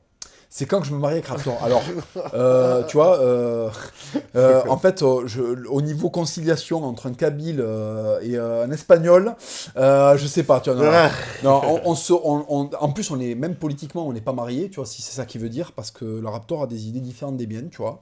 Oui, en plus, vous n'êtes pas sur la même ligne. On n'est pas sur la même ligne, mais ça ne nous empêche pas de dialoguer. Tout à fait. Et d'ailleurs, c'est tout à son honneur parce que c'est quelqu'un qui a une grande capacité d'écoute et puis voilà, il invite des gens très différents. Ouais. Donc moi je respecte sa ligne et je respecte le fait qu'il me donne la parole et que tu vois, c'est pour ça que le Raptor dissident, on va pas se parier mais on s'aime bien. Et ben voilà, on lui fait une grosse dédicace. Ouais, bien sûr. Rendez-vous dissident, suivre le dimanche soir. Ah, le dimanche soir, exactement. Allez, je prends les dernières. Qu'est-ce que vous allez me dire là? On arrive à la fin. Allez, Papacito, c'est grâce à mon ex-femme qui est catholique que je me suis rapproché de la religion. Je suis devenu catholique, donc je me suis réveillé et devenu patriote et nationaliste. Mais je suis royaliste. mais ni légitimiste ni orléaniste. Bon, Oula, oui, alors là, on rentre dans sa le vie, dialogue. Voilà, Ouais. mais c'était lui qui était marié avec une Mais c'est intéressant. congoïde. Ben, c'est intéressant que le catholicisme soit un vecteur, moi je le crois ça. Hein. C'est quand même la France, dans son ADN, il ne faut pas passer par 4 chemins, elle est catholique. Elle a été façonnée par le catholicisme. Ça ne veut pas dire que le catholicisme actuel est le bon, hein, parce que Vatican II, merci. Mais je pense quand même qu'il va falloir que les Français se replongent un petit peu, se rapprochent un petit peu du catholicisme, parce que c'est ça qui va les amener par un chemin naturel à se rapprocher de la France et de leurs racines. Moi, j'y crois, ça. D'accord. Je pense Donc, vraiment, le catholicisme, en plus, il a une vertu, le catholicisme, il est naturel à la France. Ouais, exactement. Et il évacue la question raciale. Exactement. Il a 2 vertus, hein. Ouais, Franchement, c'est deux, ben, c'est ce qu'il lui 2 reprochait, grosses d'ailleurs. vertus. C'est ce qu'il lui reprochait, mais bon. Bon, bah, on va pas se faire que des amis en disant ça. Les obsédés de la blanche, vous avez vu, j'ai mis ma veste blanche comme ça. Ouais, au moins, t'as fait un effort. T'as fait un effort. Blanc comme la veste. Donc, bon, bah, pour la régie, est-ce que c'est bon, on peut enchaîner? C'est parfait, c'est magnifique. Bon, bah, écoute, merci Papacito. Je remets, attends, un coup quand même. Un coup de pub quand même. En plus, c'est marqué enculé va derrière. Enculé va derrière. J'ai insulté quand c'est... Bah, écoute, merci Tepa. Bah, merci à toi. Disponible sur Amazon. Disponible sur Amazon, La partout. Fnac, Ah bah en plus, voilà, c'est simple. Voilà. Fnac et tout. Finis pas comme Maître Gims, ça, t'as pas vu Bah, écoute, c'est il y les a des bandes de Congoïdes énervés qui se sont allés. Ouais, j'ai vu Ouais, ça là. Ouais. salaud, il parle du Congo. En plus, c'est parce qu'il parle du Congo. Hein. Et oui, lui aussi doit rendre des comptes, le pauvre. T'as pas le lobby espagnol qui va dire salaud, il parle. Alors, tu sais, alors, eux, non, t'inquiète pas. Non, Ils sont trop chauvins pour s'intéresser à ce que je fais en France. T'inquiète pas. Eux, Ouais, ils règlent leur truc en ils Espagne. règlent leur truc en Espagne. Déjà, il y a un tas de Catalans à gérer, tu vois. Ouais, donc, voilà, ça va. Ouais, là, moi, il me laisse tranquille. Il te laisse tranquille. Bon, bah, merci en tout cas, Papacito. Bah, voilà, tu reviens quand tu veux. Rendez-vous dimanche, j'imagine, prochain. Ouais, Rendez-vous dissident toujours. Voilà, donc on sera... alors non, dimanche prochain, moi je serai pas là, il y aura Dario, Virginie Vota et Julien Rochdy, je crois. Donc, ça va être une émission très intéressante, mais je reviendrai dans 15 jours. Voilà. D'accord. Okay. Merci à toi de m'avoir invité. Eh ben merci merci un à plaisir. vous. Bah merci, plaisir partagé. Comme dans Predator, tu sais, non, il y a un truc comme ça, au début de Predator, il y a Schwarzenegger qui tape dans la main d'Apollo. Ah ouais. Genre en mode, voilà. Attention. Il n'y a pas de race, il n'y a que des couilles. Si, il y a des races, Il y a des races. Oh, Ouais, tu vas te faire engueuler. ouais, je sais, je vais me faire engueuler là. Du cosmopolite et tout, tu vois, je l'attends. Les Lesquiniens, attention, ils sont de plus en plus nombreux là. Ah, ils sont en embuscade. C'est pas grave. Le Lesquinien est pire que l'Upérien. Ouais, hein. mais c'est pas grave. Ils regardent toutes les. Ils ont des palettes de couleurs. Il y en a certains qui dialoguent avec moi, donc moi ça me va très bien. Ça va. On Bah, peut... nous remigrez pas les mecs. Non, S'il vous bon, plaît. on est bien ici. Bon allez, en tout cas, bah, merci à vous. Forcément, vous êtes un petit peu la résistance si vous écoutez ce message. Et puis on se retrouve là bientôt. Allez, vous suivez partout sur les réseaux sociaux. Ciao tout le monde.